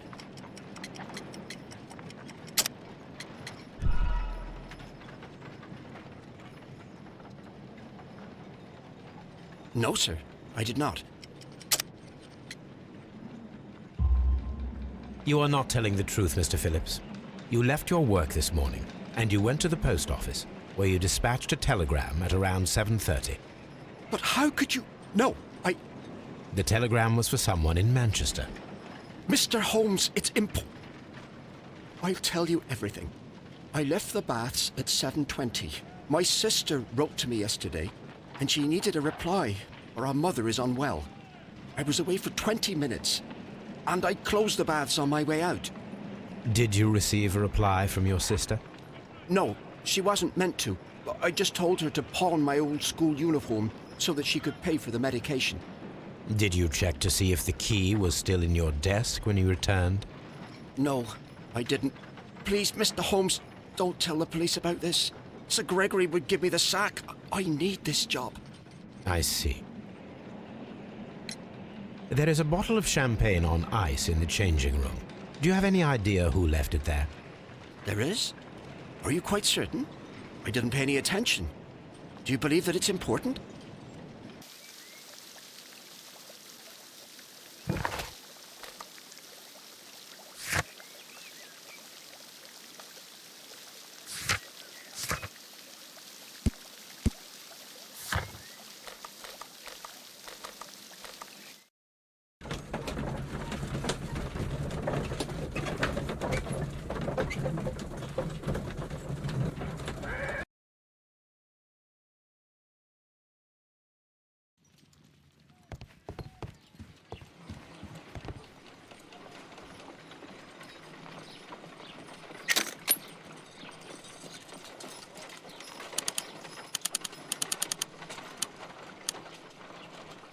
Selenite.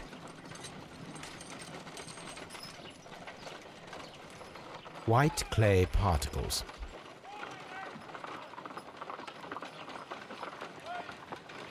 Pyrite, otherwise known as fool's gold. Interesting. According to the color and its composition, I deduce that this sample is white clay. Now, I need to find which area near London this sample belongs to.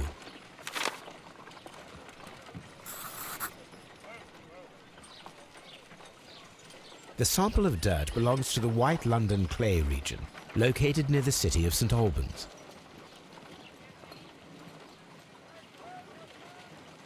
Let us analyze this blood sample.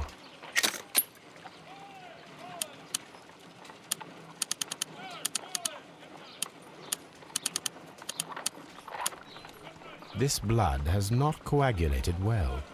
It seems very liquid. That is strange. Let us see what is inside it. Hydrogen peroxide will bring any foreign matter to the surface.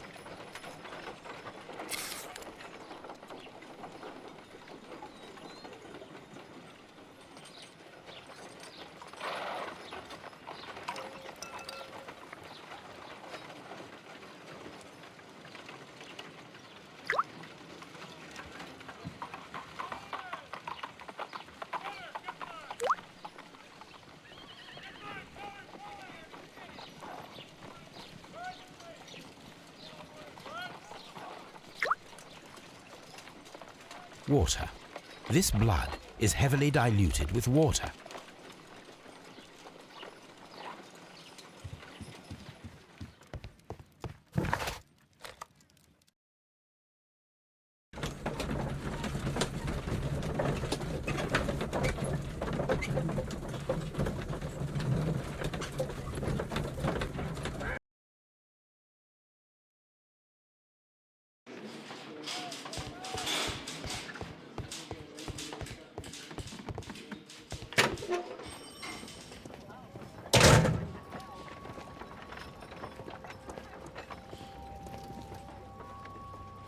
A hand-drawn map.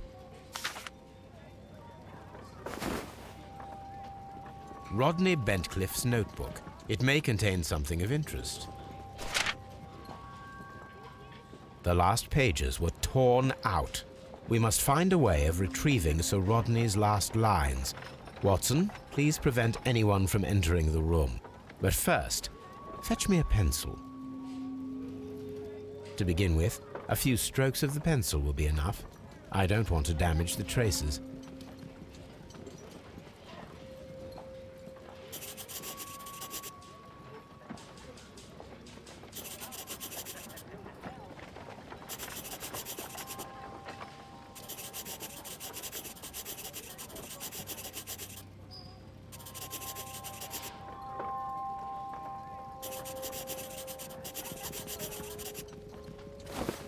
And then to gently smudge the leftover pencil marks with a handkerchief.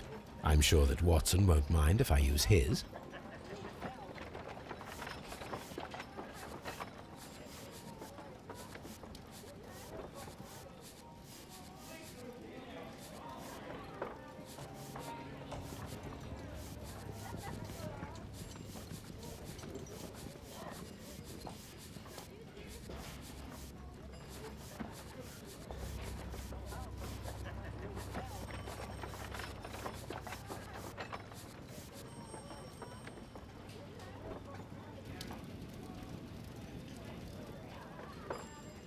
Mr. Holmes, the coroner...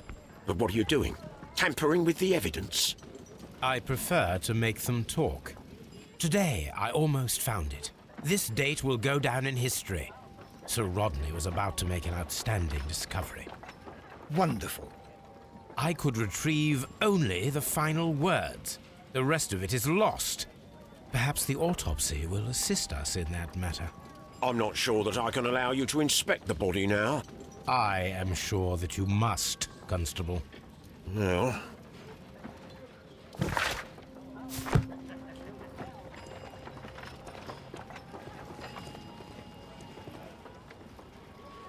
An embroidered silk handkerchief. A fountain pen with solid gold trim.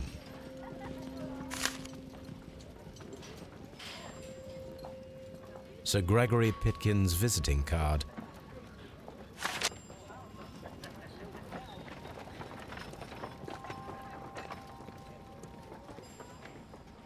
This ring was most likely the one that Sir Rodney wore. He removed it before entering the steam room.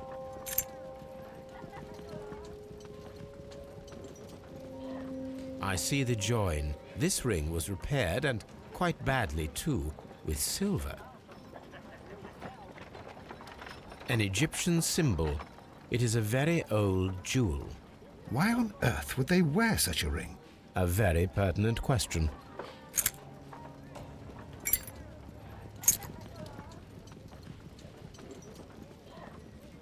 An old and rather dirty coin.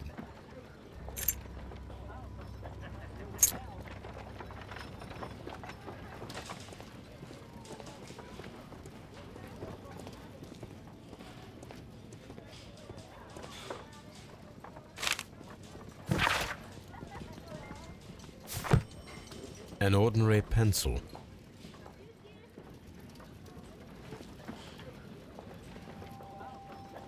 When Garrow found Sir Rodney dead, he wiped the blood upon himself.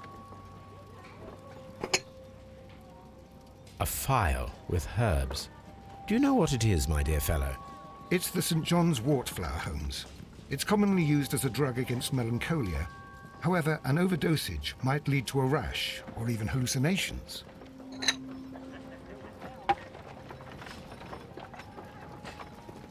What should we do next?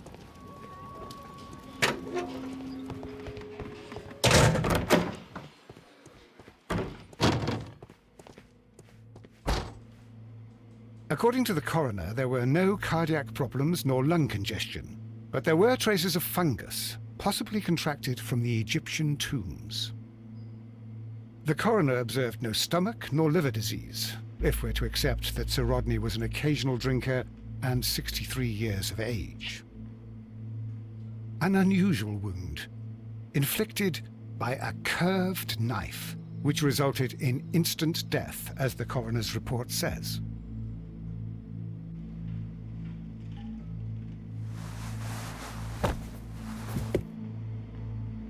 Some light bruising, caused by a rope.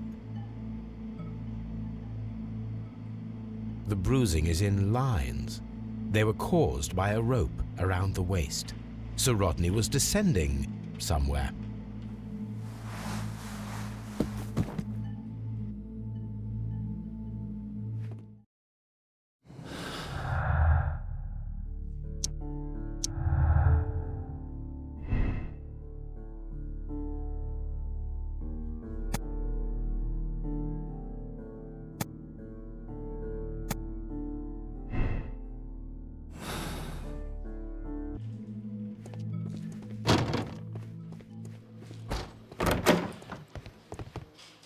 Locked. Please escort this suspect for interrogation. Good day to you, Sir Gregory. My name is Sherlock Holmes. I'm assisting the police with their investigation of the murder that took place this morning.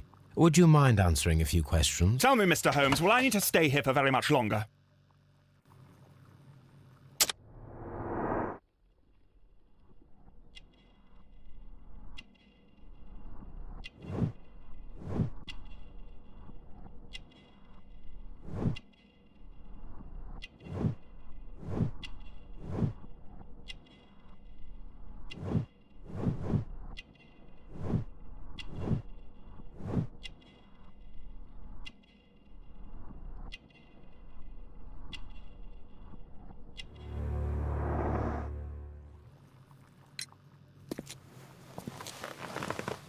You are the manager of the baths, is that correct?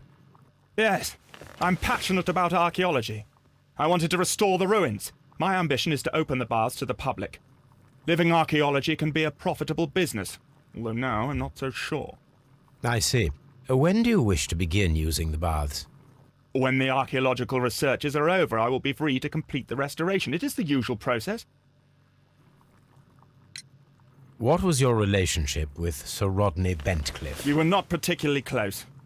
He had an unpleasant temperament. Suspicious, authoritarian, unkind. People possessed by genius may be forgiven for their nature, but not by me. Was he obstructive? Not at all. Everything he did led us to greater success. He helped us increase the potential of the building.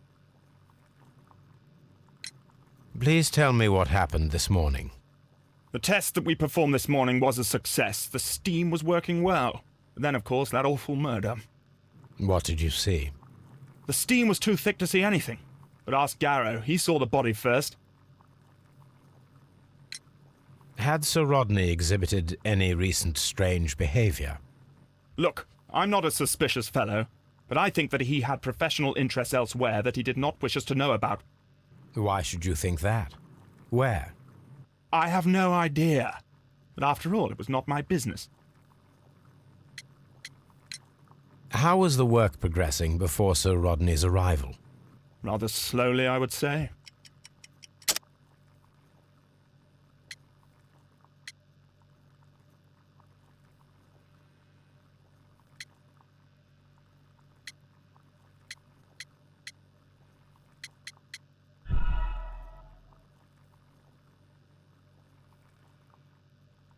How was the... Rather slowly, I would say.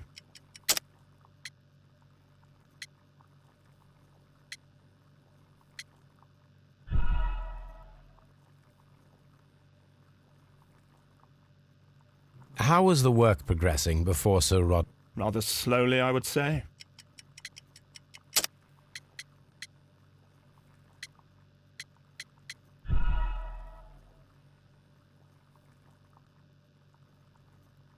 How was the work progressing before Sir Rodney's arrival? Rather slowly, I would say.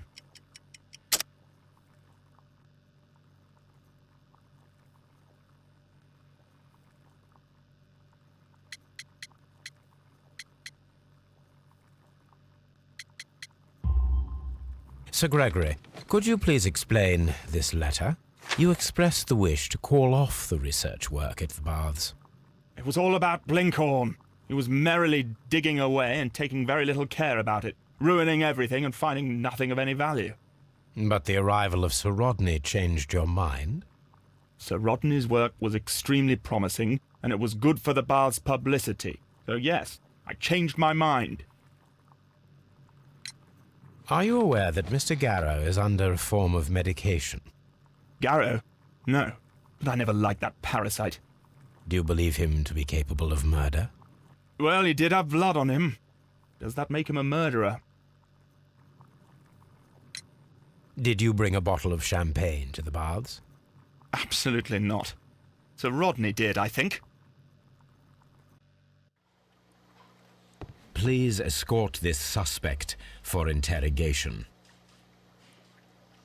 Good day to you, sir. My name is Sherlock Holmes, and I am assisting the police with their investigation of the murder of Sir Rodney Bentcliffe. Would you mind if I asked you a few questions? Not at all, Mr. Holmes. My name is Percival Blinkhorn.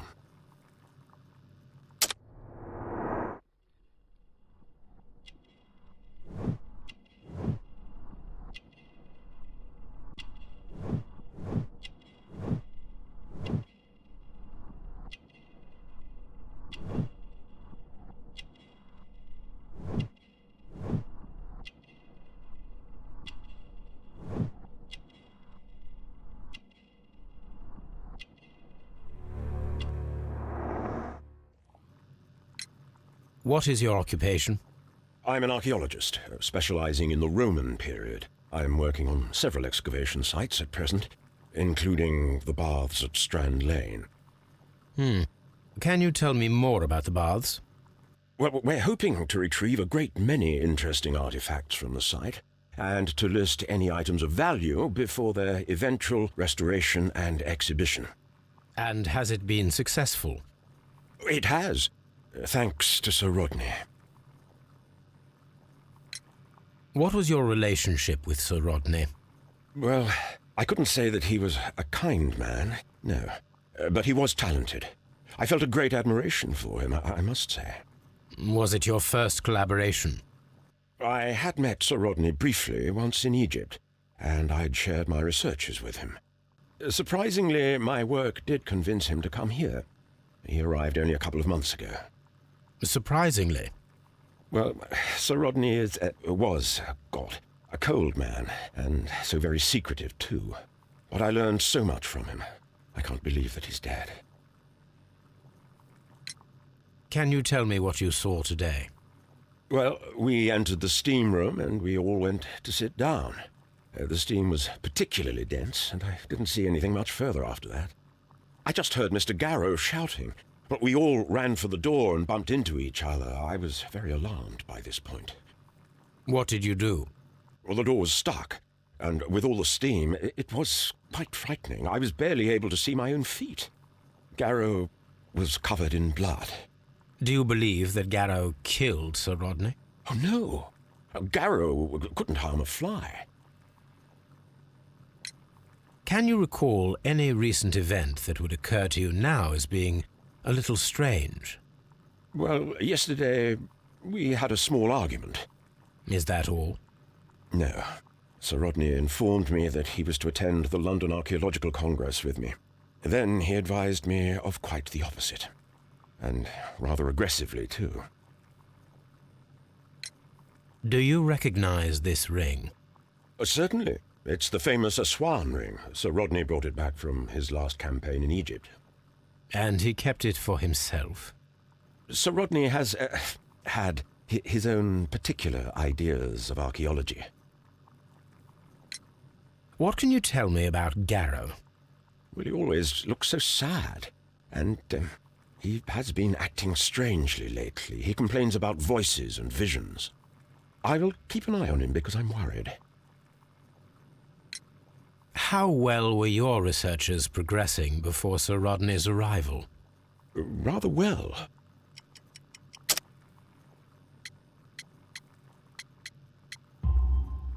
This letter reveals that Sir Gregory was prepared to put a stop to your work. Yes. But since Sir Rodney's arrival, he had calmed down. He allowed us to work. I'm not sure what they agreed on. What will happen now that Sir Rodney is dead? Well, I haven't thought about that. But if it's needed, I will fight to defend Sir Rodney's expectations. Did you place the bottle of champagne in the changing room? No, I did not.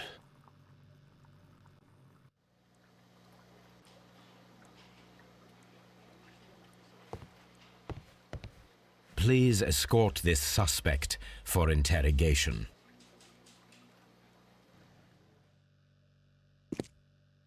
A good day to you. My name is Sherlock Holmes. I'm assisting the police with their investigation of the murder of Sir Rodney Bentcliffe. Would you mind if I asked you a few questions? I am Tristram Garrow.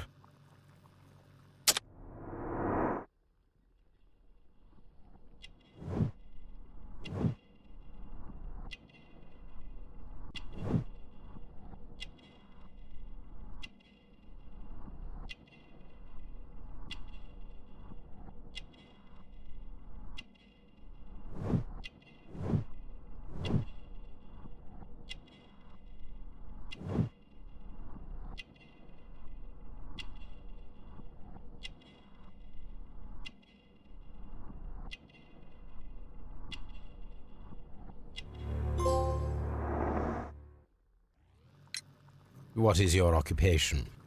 I am a counsellor at the district chamber. And what were you doing at the baths? Well, I follow the researchers. I am interested in archaeology. You follow them? Yes. So many things happened and we need to know. Or perhaps it's better hidden. I beg your pardon, Mr. Garrow. I meant nothing by that. I apologise. What was it like to work with Sir Rodney? It was like working with a genius. He was a hard man, but then, you know, this world is hard. There are always people who want to steal from you. And he trusted me, but, Are you feeling unwell? Oh, I'm sorry. It is I remember. I feel so sorry. Do you need anything? I feel bad. I hear... No, nothing. I'm better now. Please try to recall what you saw today. The room was so hot, I had to remove my glasses. I was not feeling so very well in there. But you found the body. I saw the knife, you know, flying through the air. I saw the blood. I tried to escape. I don't remember. You saw the knife? What did it look like? Everything was as if in a nightmare. It all happened so fast. The knife was shining like gold. Had Sir Rodney exhibited any recent strange behaviour? Well, he had been rather secretive these past few days. Last Thursday, for example, I saw him leave. When he returned, it was very late. He showed me some wet coins, Roman coins, and he started to laugh. His ring! Oh, it should be destroyed. Why do you say that? It is a cursed ring, digging dark secrets. Really? It is after me now. I know it. I shouldn't have worked on it in the workshop. It's too late now. This is the coin that he showed me. It is from the 3rd century. It must be very rare. No, I don't know. Thank you. Thank you. This will help me to calm down. Do be careful with the dosage. I will. I mean it. Did you place the bottle of champagne in the changing room? What? No. Garrow appears to be rather mentally disturbed. Either that or he is a good actor.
My God, are you all right? I wonder how this could have happened. Yes, it is somewhat treacherous. Fortunately, I am unscathed. To where does this corridor lead? To the frigidarium, the coal room. Barely unscathed and by a very small margin. And treacherous is an understatement.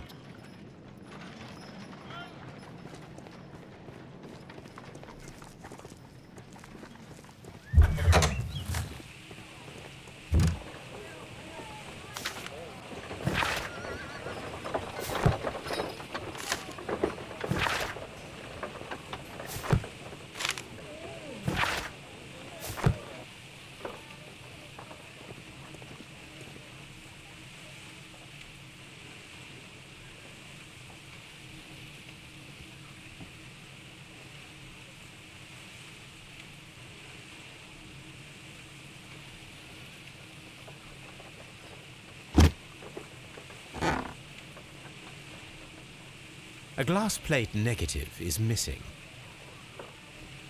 Glass plate negatives, a remarkable method for recording ancient civilizations.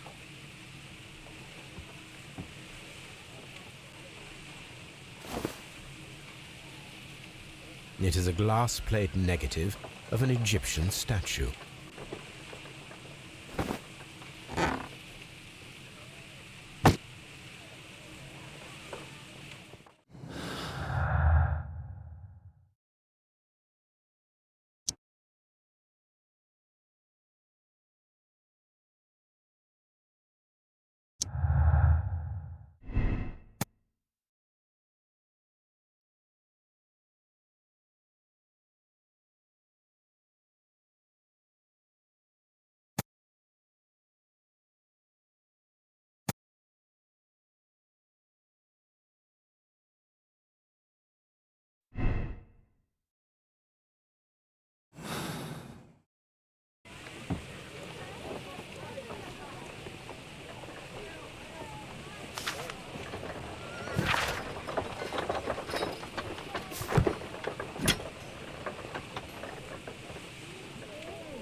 A shape has been cut in the plate.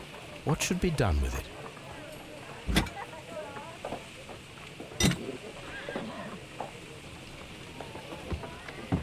Archaeological findings. Old clay pots with numbers inscribed upon them.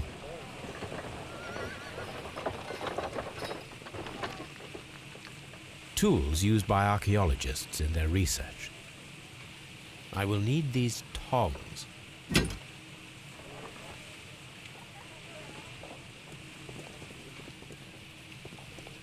Archaeological findings. Old clay pots with numbers inscribed upon them.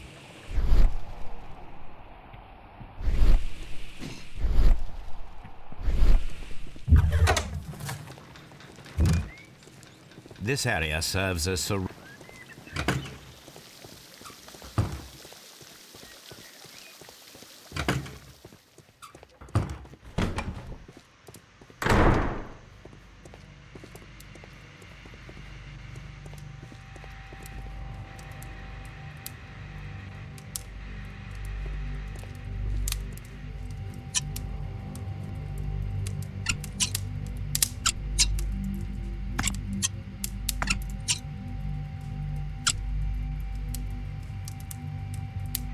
I should analyze this melted metal.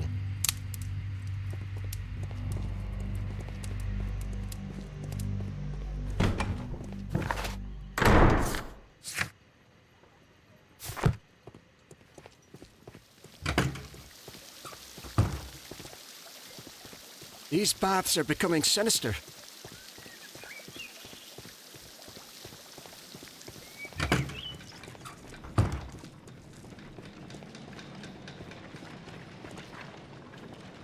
Those stones weigh tons. We won't move them. It does not matter. If our investigation requires it, we shall ask for them to be removed.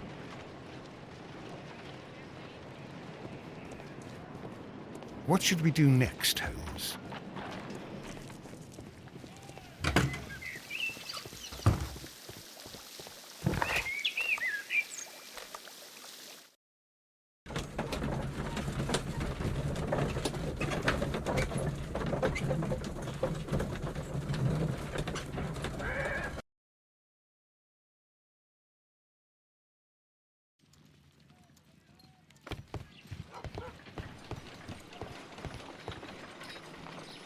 This is a piece of metal taken from a brazier.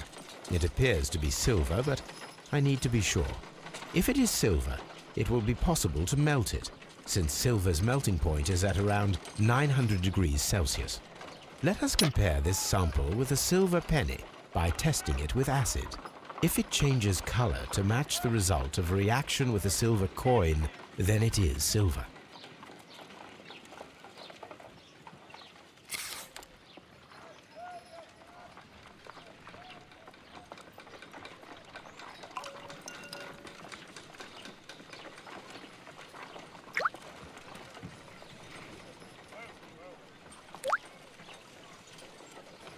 The reaction is the same red stain.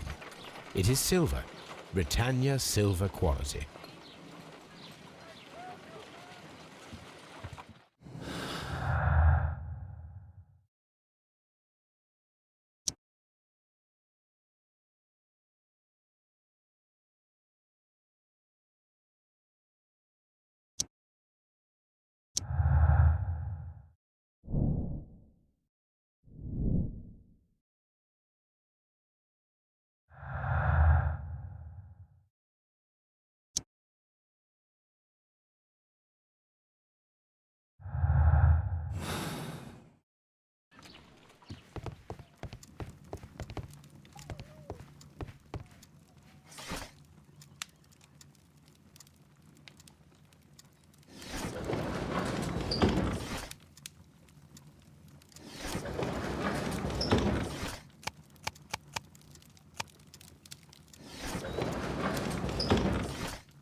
Here it is.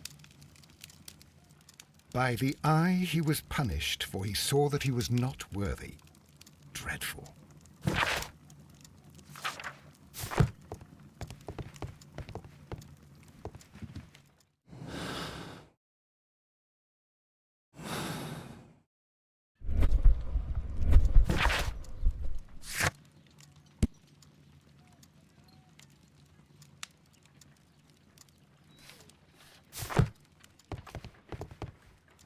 Now we have 2 maps.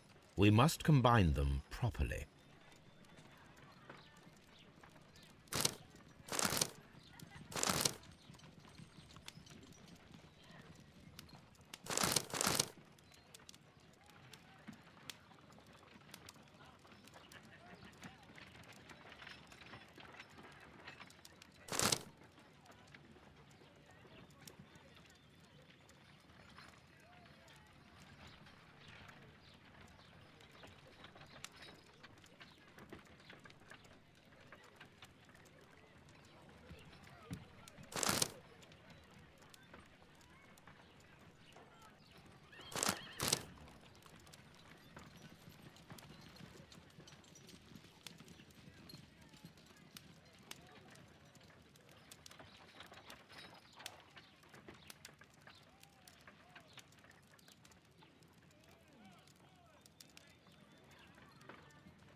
Watson, pack your bag. We are visiting a location in St. Albans marked on Sir Rodney's map.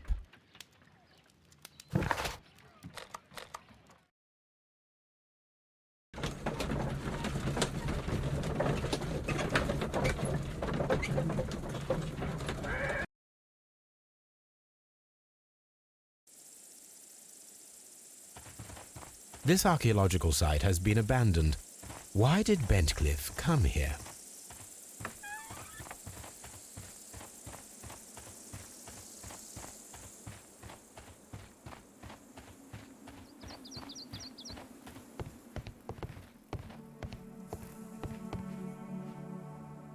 This is the map of the site.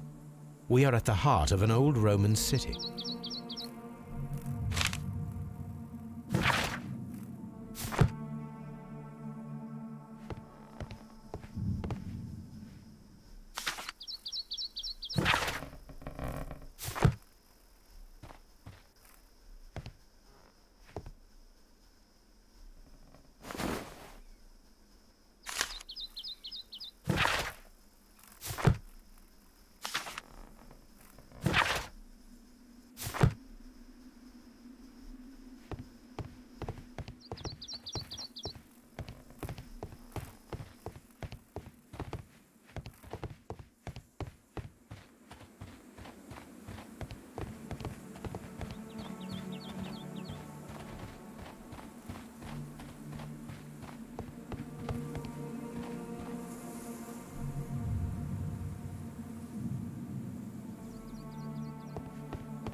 Vulcan, the god of fire and metalworking.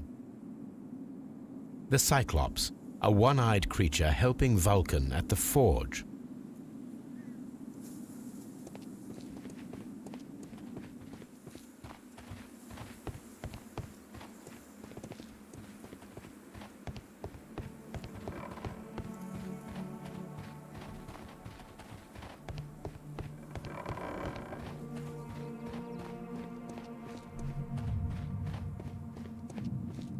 Construction hooks.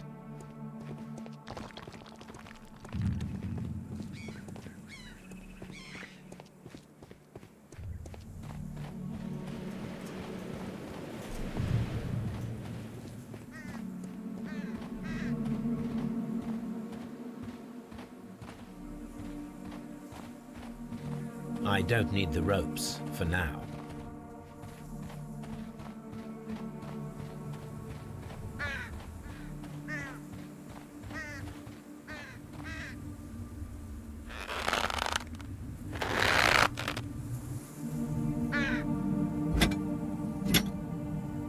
Excavating tools, a bucket, shovel, and brush.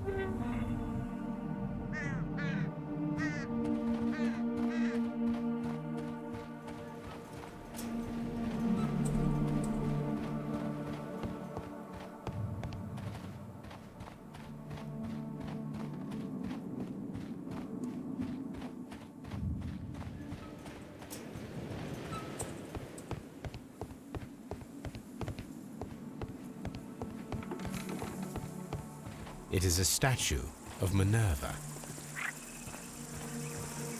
Neptune, the god of the sea.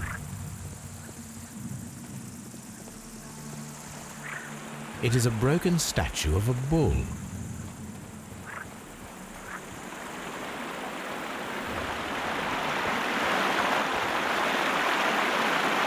This is the map of the site. We are at the heart of an old Roman city. The gastrofetes were used with ropes and hooks for sieges.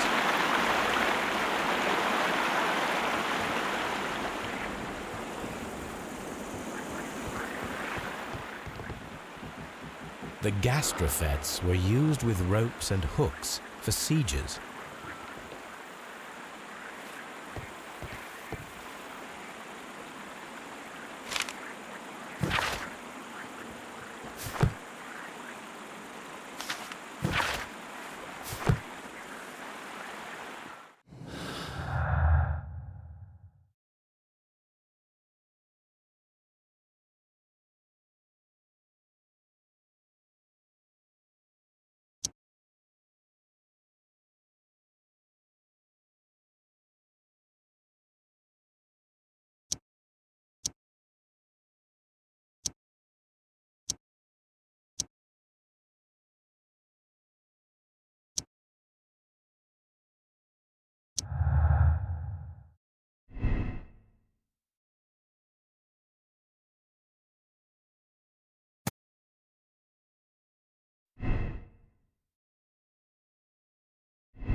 This wall was covered with mud recently. What could be hidden here?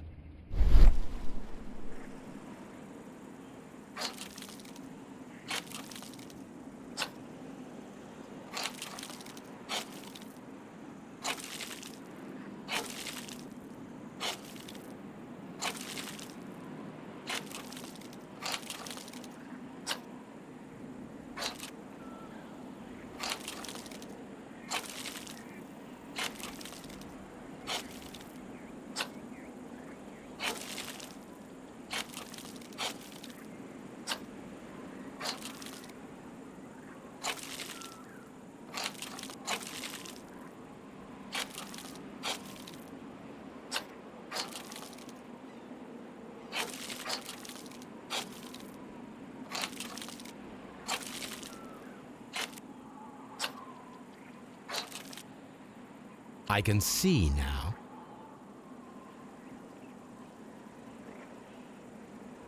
Frigidarium.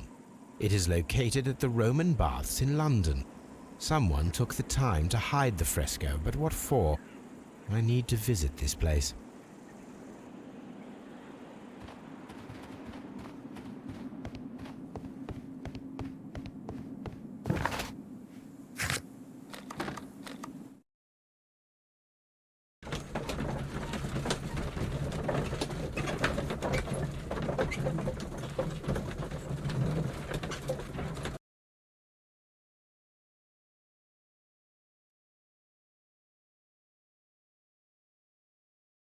Mr. Holmes, we've cleared the corridor to the Frigidarium. You can visit it now. Thank you, Mr. Phillips.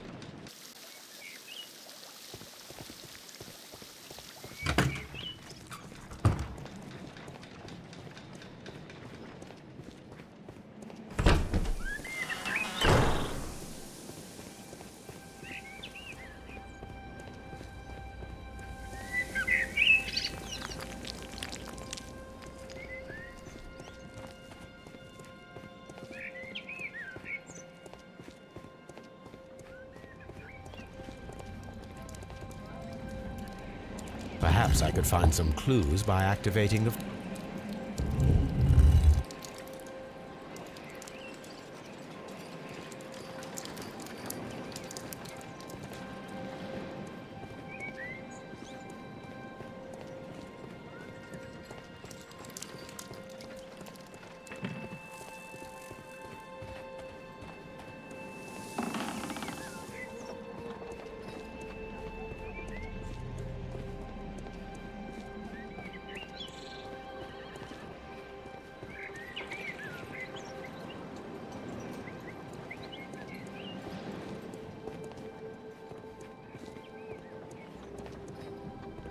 Waffle.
상처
A symbol.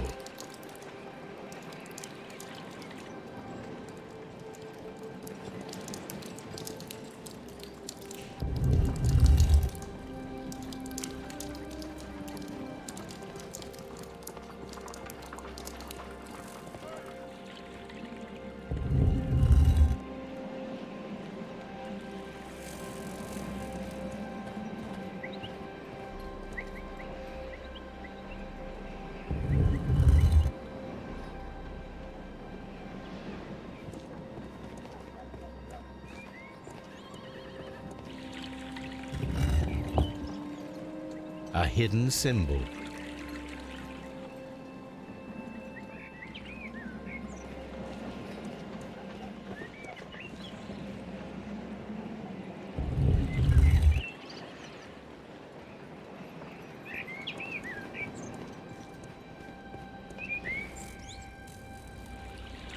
A hidden sign.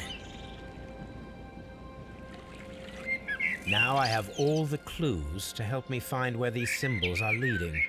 All I need is imagination.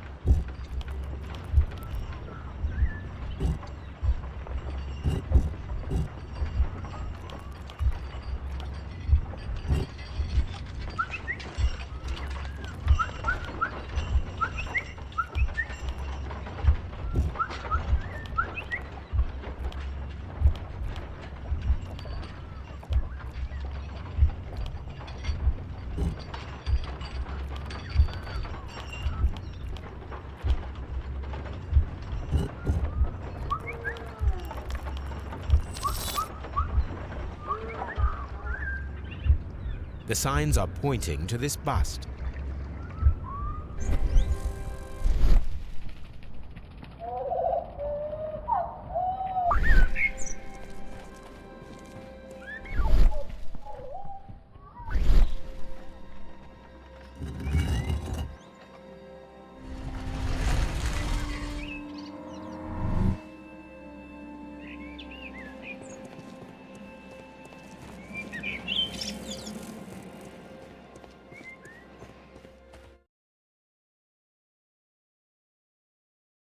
What is this place? I am unsure, Watson, but everything points to the fact that it was the last place visited by Sir Rodney Bentcliffe. We are approaching the end of this mystery.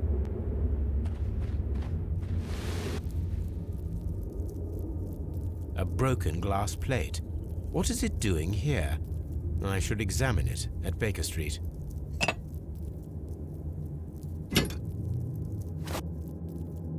How very peculiar.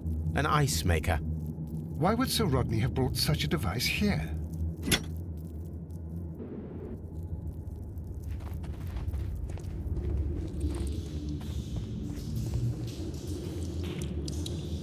Mithras, the god, clothed in Anatolian costume and wearing a Phrygian cap, killing the bull. This fresco resembles either a ladder or a hierarchy.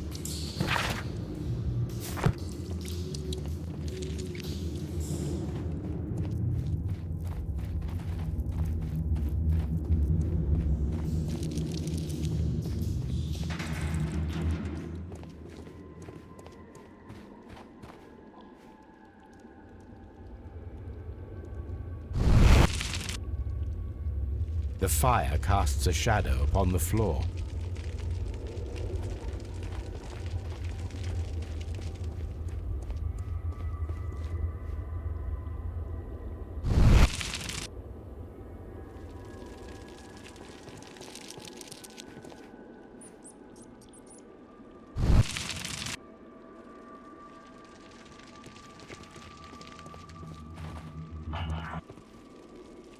It resembles a bull.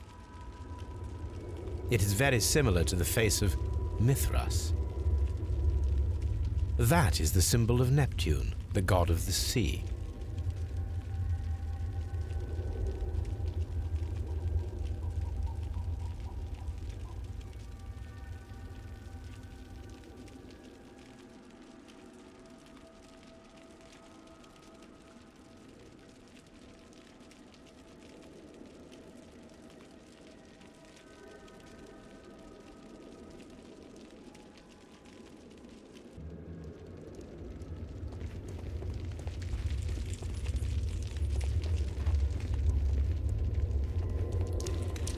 The pillar collapsed a long time ago.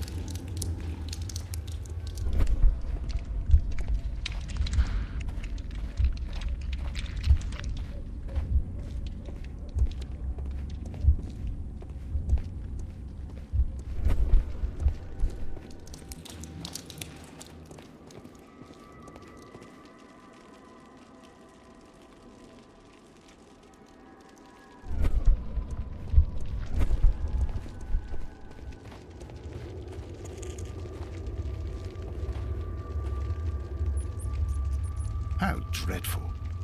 Judging by the broken orbit, this poor fellow met a death similar to Sir Rodney's.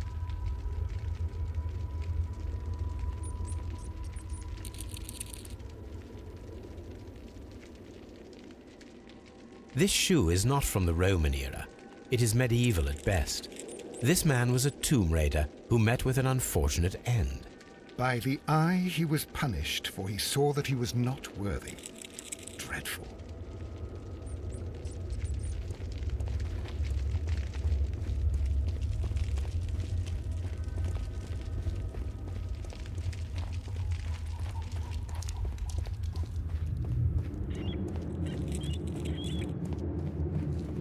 A shovel, not from the Roman era. Mummified bodies. We're in some type of catacomb.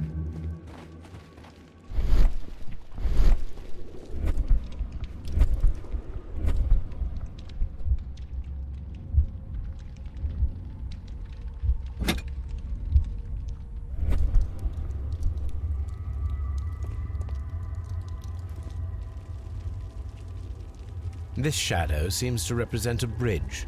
The shadows show us the way to go. We will find Mithras after Neptune, the bull, and the bridge.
The gastric.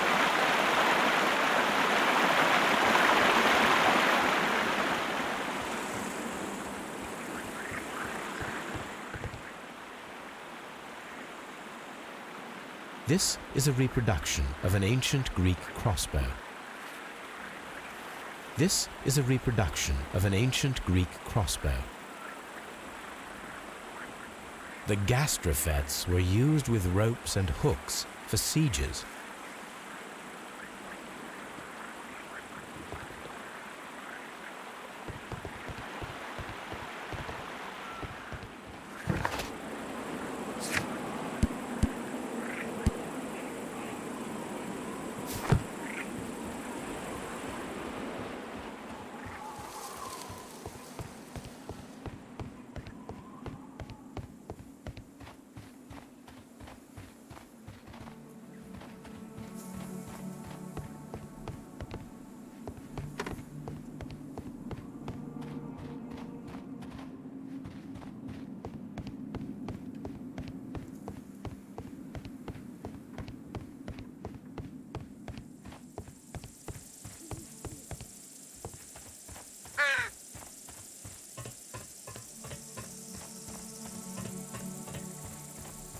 This railway is used to remove rubble from the site.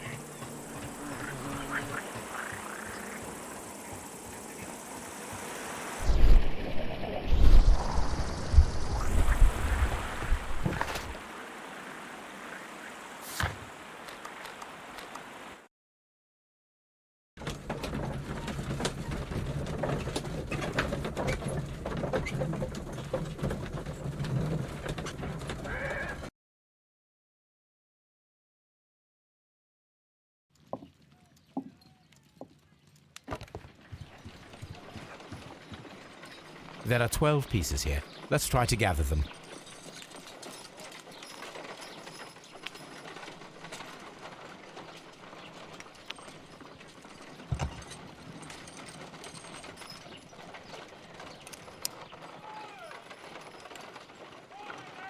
I will count this piece as a starting point.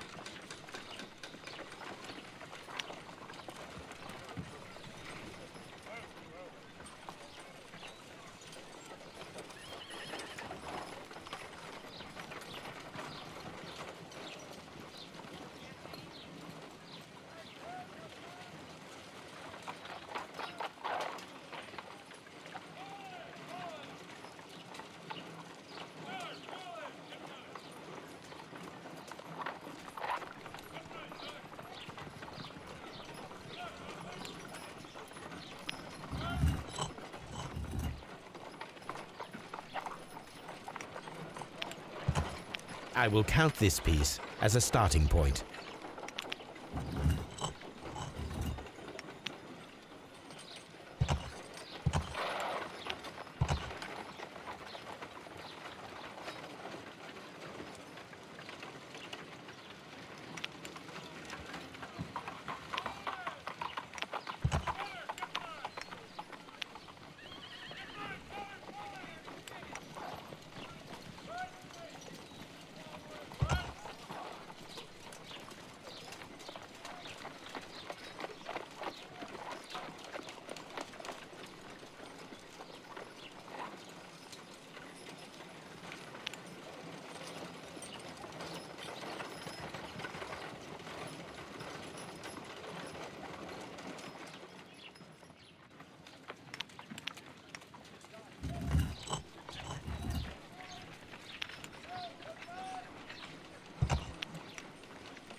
I will count this piece as a starting point.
I will count this piece as a starting point.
It is a mold, and it is ready for casting.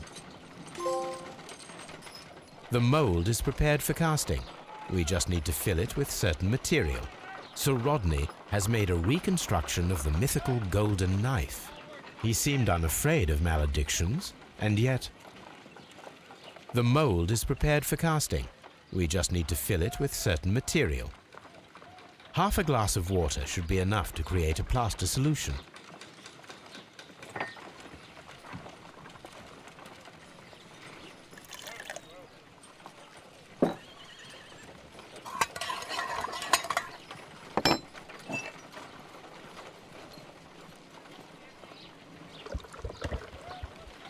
Now let us see what we have here.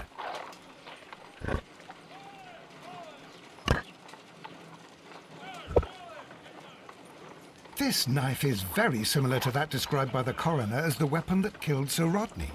You should not leap to any hasty conclusions, Watson.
Done.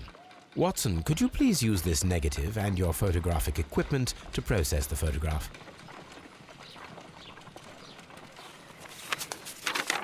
Thank you, Watson.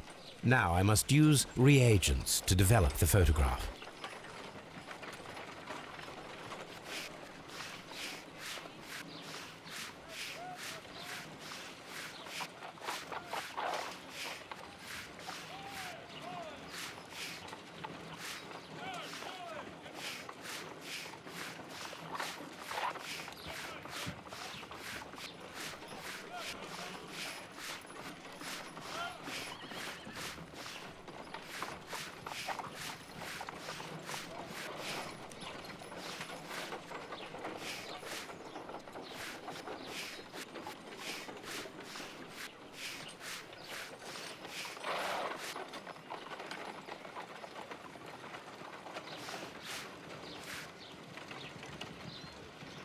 The Pyramids of Giza in Egypt.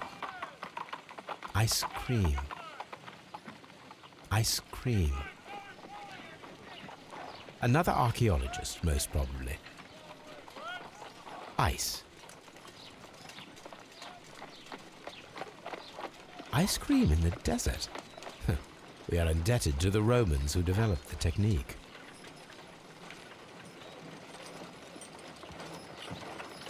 Salt.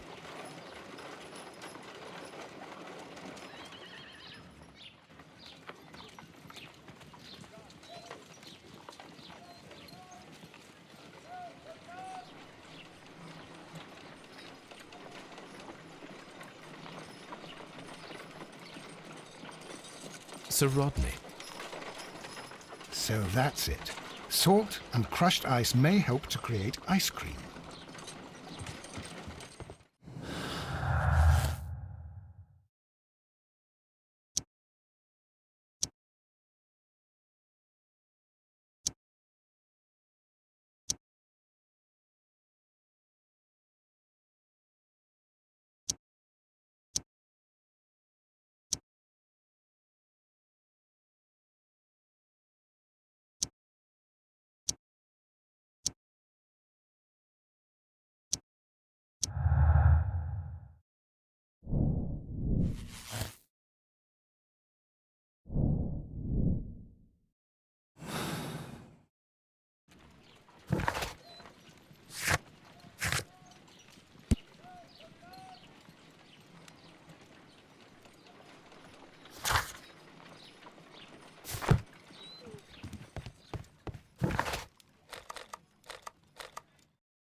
Perhaps you could explain the cult of Mithras to me. No, there is nothing to say. We are not the worthy ones. But Sir Rodney believed that he was? He was wrong. I have visions. The golden knife, the mummy. Oh, it's all my fault. Calm down, Mr. Garrow. We discovered some melted silver in the brazier. Did you put it there? It didn't help. The power is too strong. Please escort this suspect. The paintings in the baths are focused on Mithras, I understand. Yes, they are what make this place remarkable. And that is why Sir Rodney came here? He believed that the golden knife, which is an ancient ritual item, was hidden somewhere around the baths. I admit that it would be wonderful if it were true. And you are not concerned by the reputation of this artifact? You mean the curse? Before someone is dead, it is a blessing. After they are dead, well, then it becomes a curse. Some melted silver was found inside the steam room brazier. Do you know where it came from? Silver? No.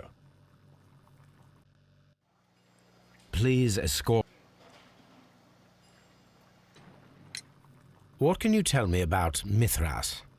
Oh, so much. It was the core of our work. Why do you ask? Were you seeking the golden knife? Ah, I see you are an amateur. Yes, the golden knife was our grail. It is said that it bears the only text explaining the ritual of the cult of Mithras. I understand. I read something about immortality. A myth. The knife would provide immortality only to the worthy one, and yet it is cursed, and it would kill you if you are not initiated. Did you expect to find the golden knife at the baths? Well, Sir Rodney thought that it might be there. Did you observe the knife representations there? They are so extraordinary, and we had hoped that... Oh, it is a tragedy that he has passed away, taking all of his secrets with him. As soon as I've been released, I will continue Sir Rodney's researches in his memory. We discovered some melted silver in the brazier. Did you put it there? No. Silver, you say? No, I don't know how it got there.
This is a reproduction of an ancient Greek crossbow.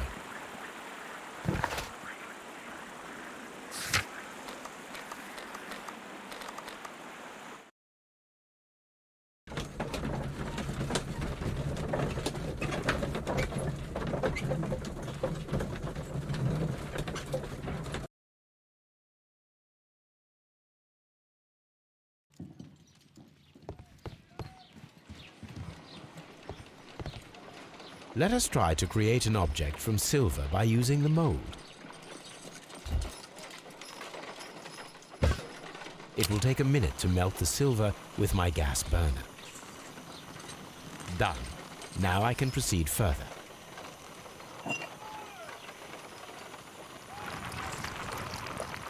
The mold is hot. I should wait for it to cool down. Done. Now I can proceed further.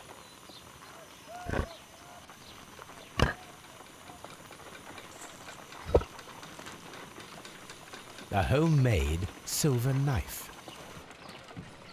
Excellent. We have created a knife with the silver that we found. It could have been used to kill Sir Rodney. It was extremely clever to create a weapon that could dissolve at the scene of the crime.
I'm not sure.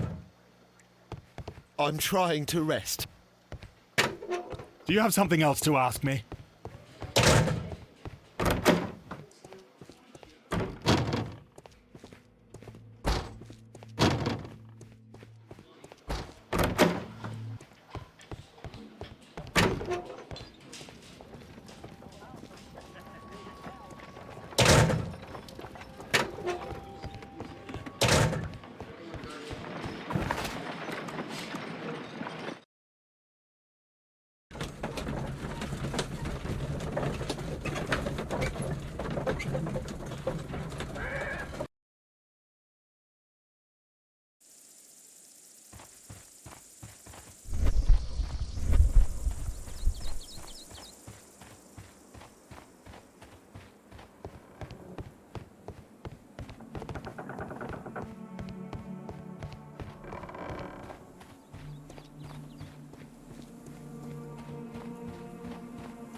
This is a reproduction of an ancient Greek crossbow.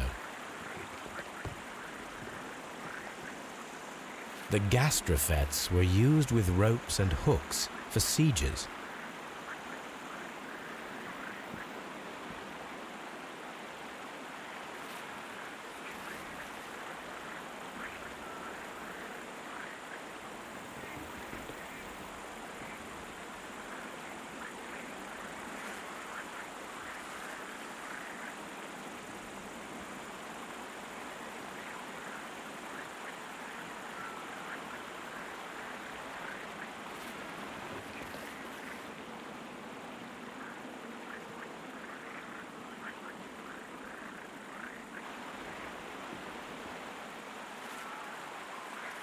The gastrofets were used with ropes and hooks for sea.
We should use these metal rings to help us reach the bridge pillar. There might be something behind these leaves. I have to find a way of getting there.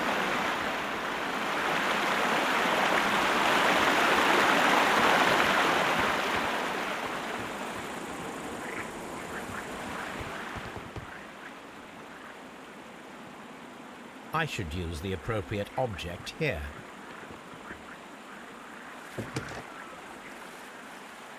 I should use the appropriate object here.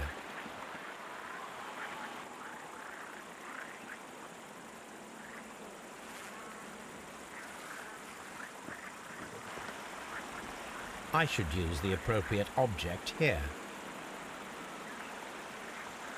I should use the appropriate object here.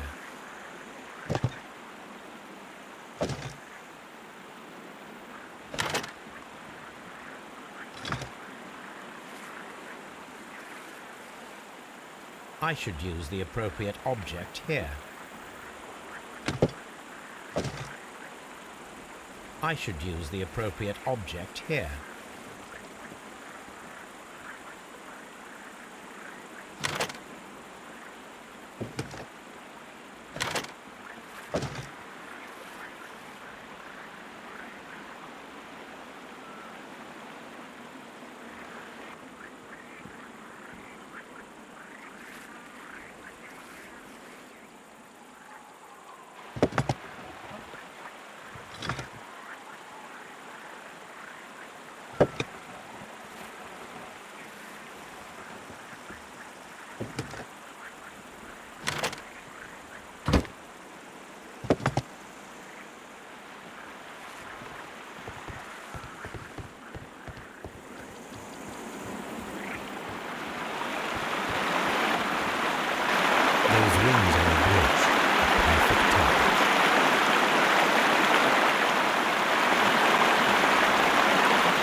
The bridge is ready. Now we must cross it.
我们妈的超难。 Are we inside the hidden temple of Mithras, Holmes? I am not sure. We had better be careful.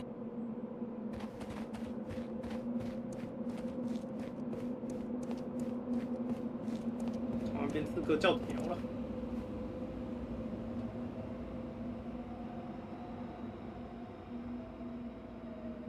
I saw Which way should we go, Holmes? I saw this symbol in the tunnels underneath the Frigidarium. I saw this symbol in the tunnels underneath the Frigidarium.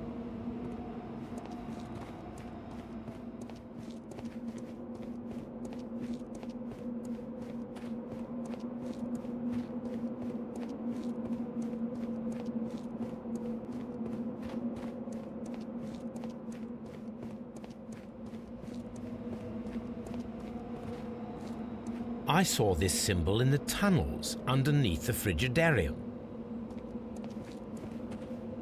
I saw this symbol in the tunnels underneath the Frigidarium.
教条古墓奇兵。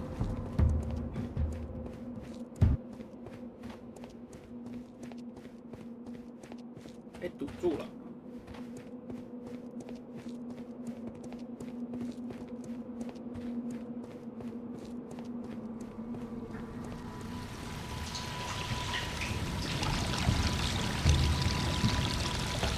Look, it's the golden knife. But how to get it?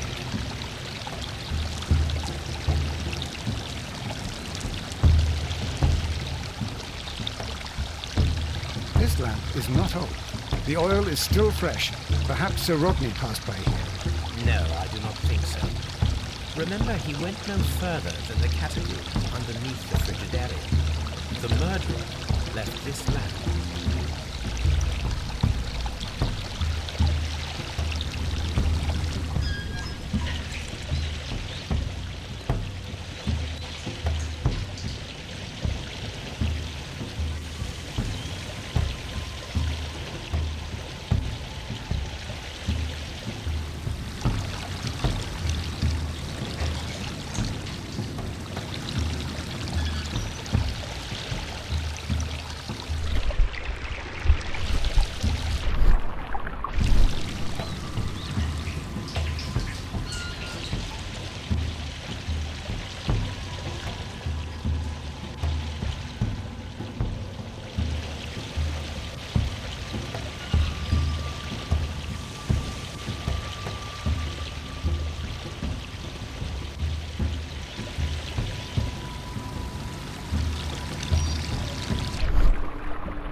Watson, I need your help.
golden knife of Mithras. A long-lost relic has resurfaced.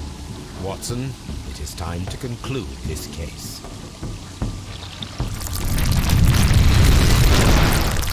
Excellent. Now, we should find another way of getting out of here.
This mechanism seems inactive. Most likely the door it controls has already been opened.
I'm feeling rather uncomfortable. Why have I been put into these cuffs?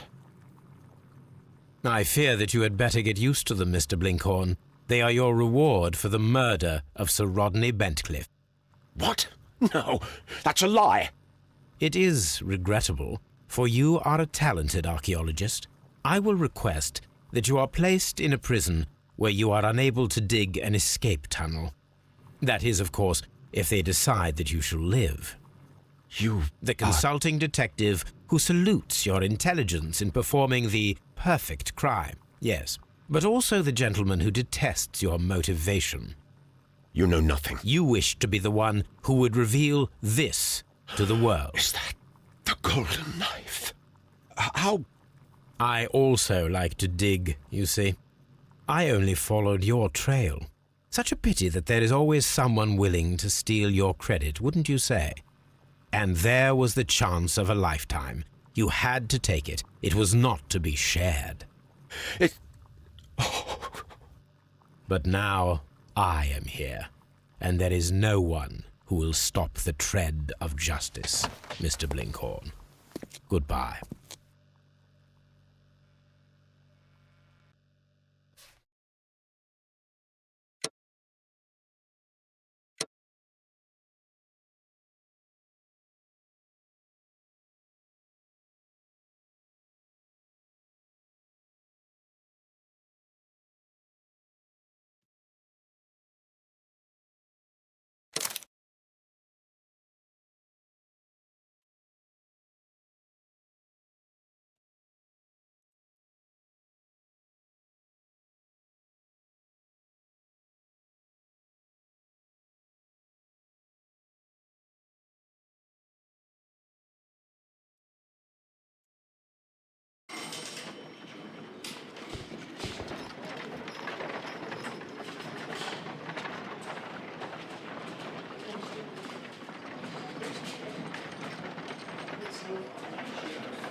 All these events are bad for the baths. And my job. The steam room.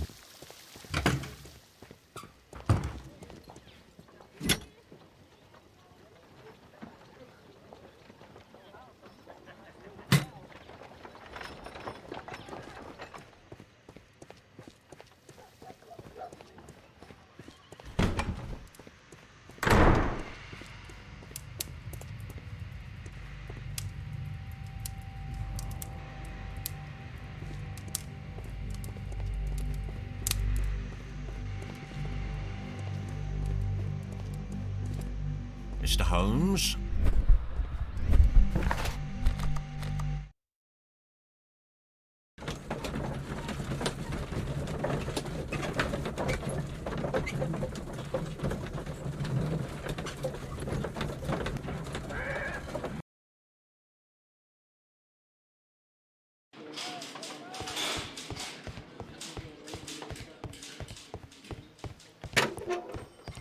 I'm trying to... I'm not sure that I can be... I'm not... I'm trying to rest. Locked.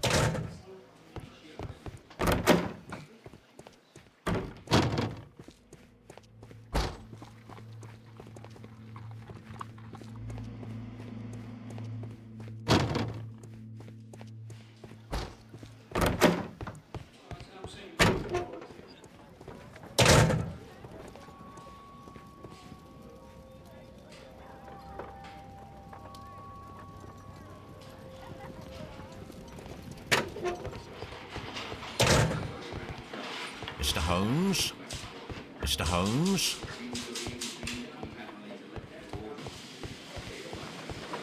I'm always wondering what's on your mind, Holmes.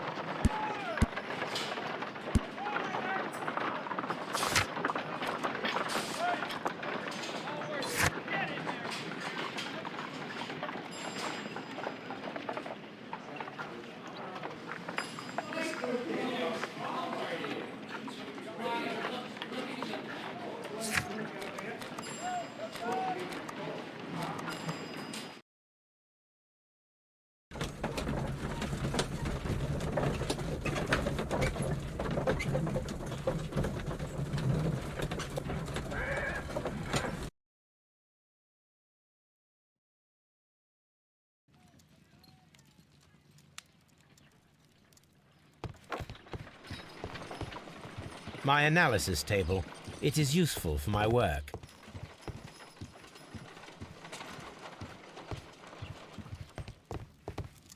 My archive. I can always consult with it if needed. What should we do next, Holmes?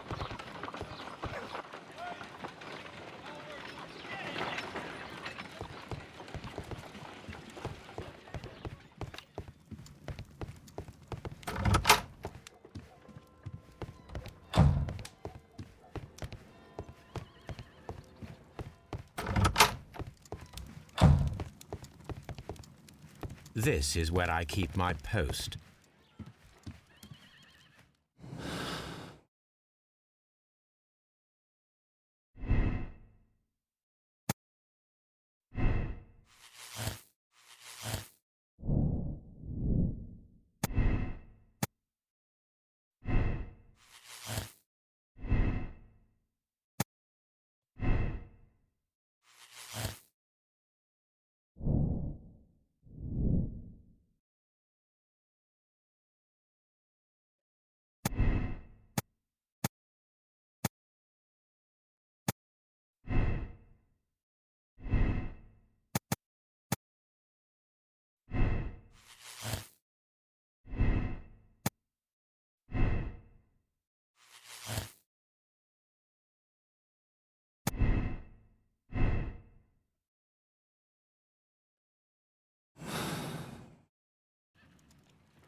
These baths are becoming sinister.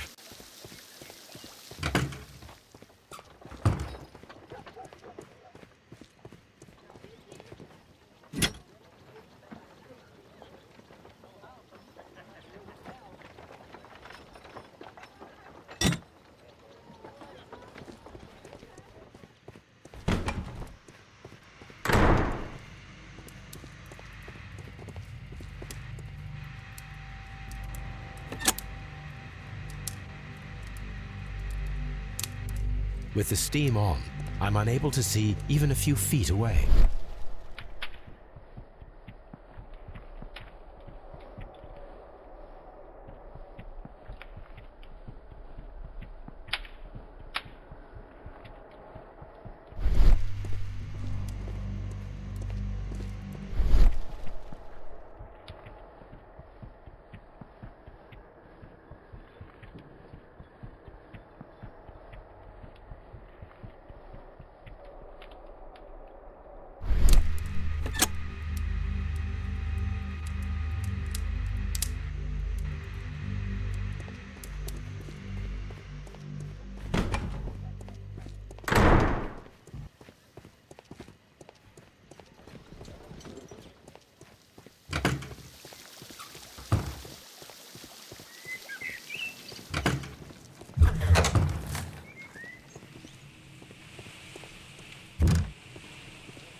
a sack of crude salt.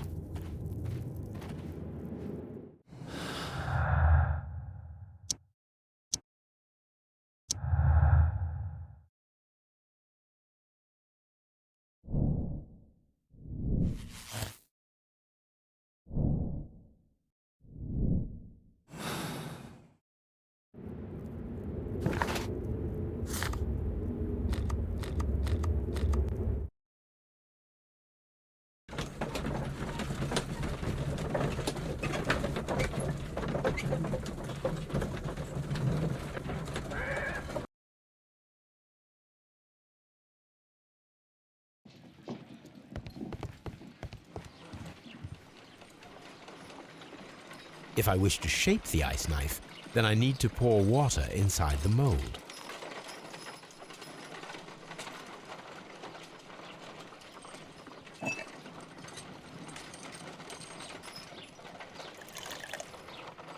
Ice, salt, and then the mixing. It should be elementary. We need to reach minus 20 degrees Celsius to fully freeze the water inside the mold. Before beginning, I must remember that I have enough ice and salt for no more than 4 attempts. A block of ice. I have only to use my ice pick.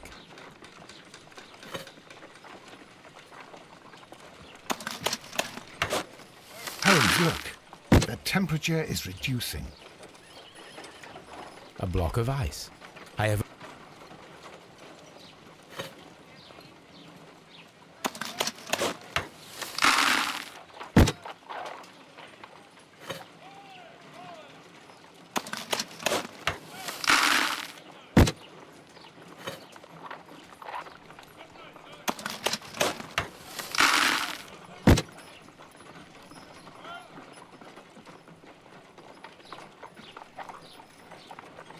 ice, salt, and then the mixing. It should be elementary. We need to reach minus 20 degrees Celsius to fully freeze the water inside the mold. Ice, ice. It's empty.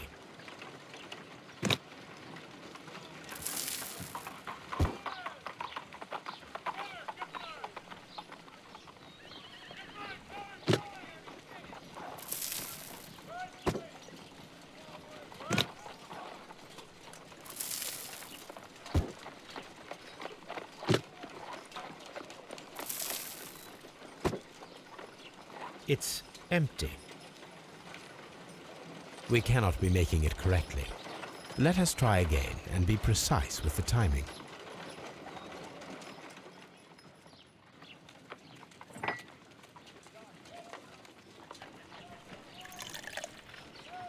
Ice, salt, ice, ice, salt. Holmes, look. The temperature is reduced.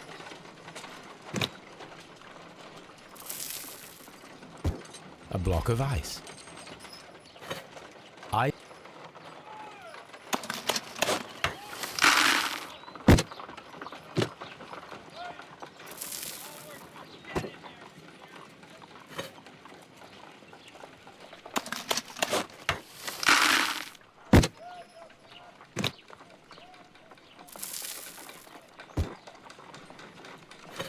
Ice.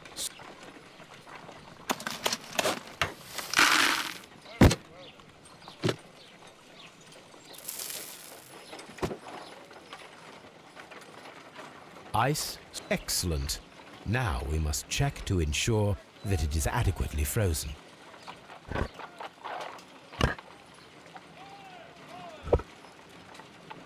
An ice weapon for a cold-blooded murder. An ice knife. A surprising and yet a very brilliant idea. It's the perfect weapon. It enables one to kill a man and then it melts. The only trace it leaves is a small puddle on the ground.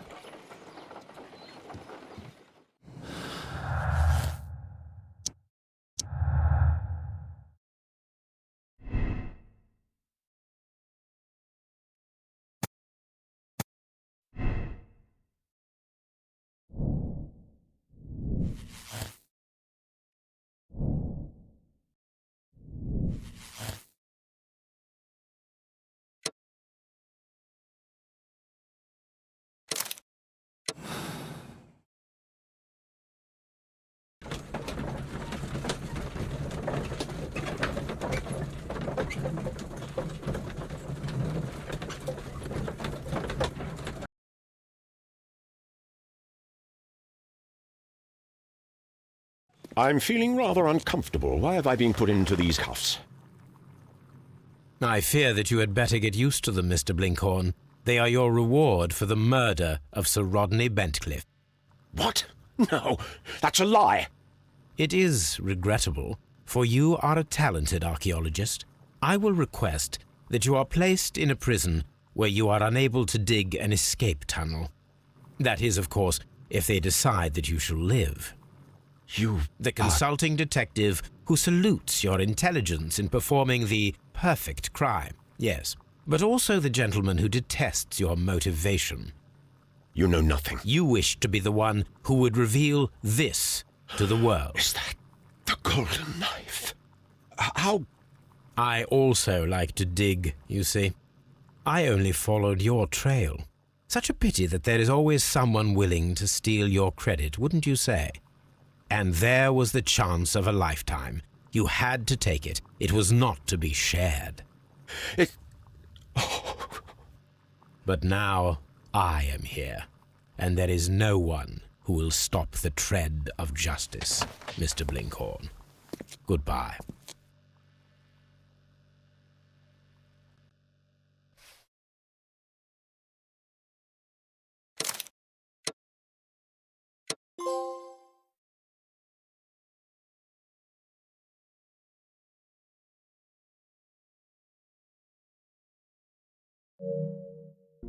Xin chào chị ạ. Thầy cô số cơ.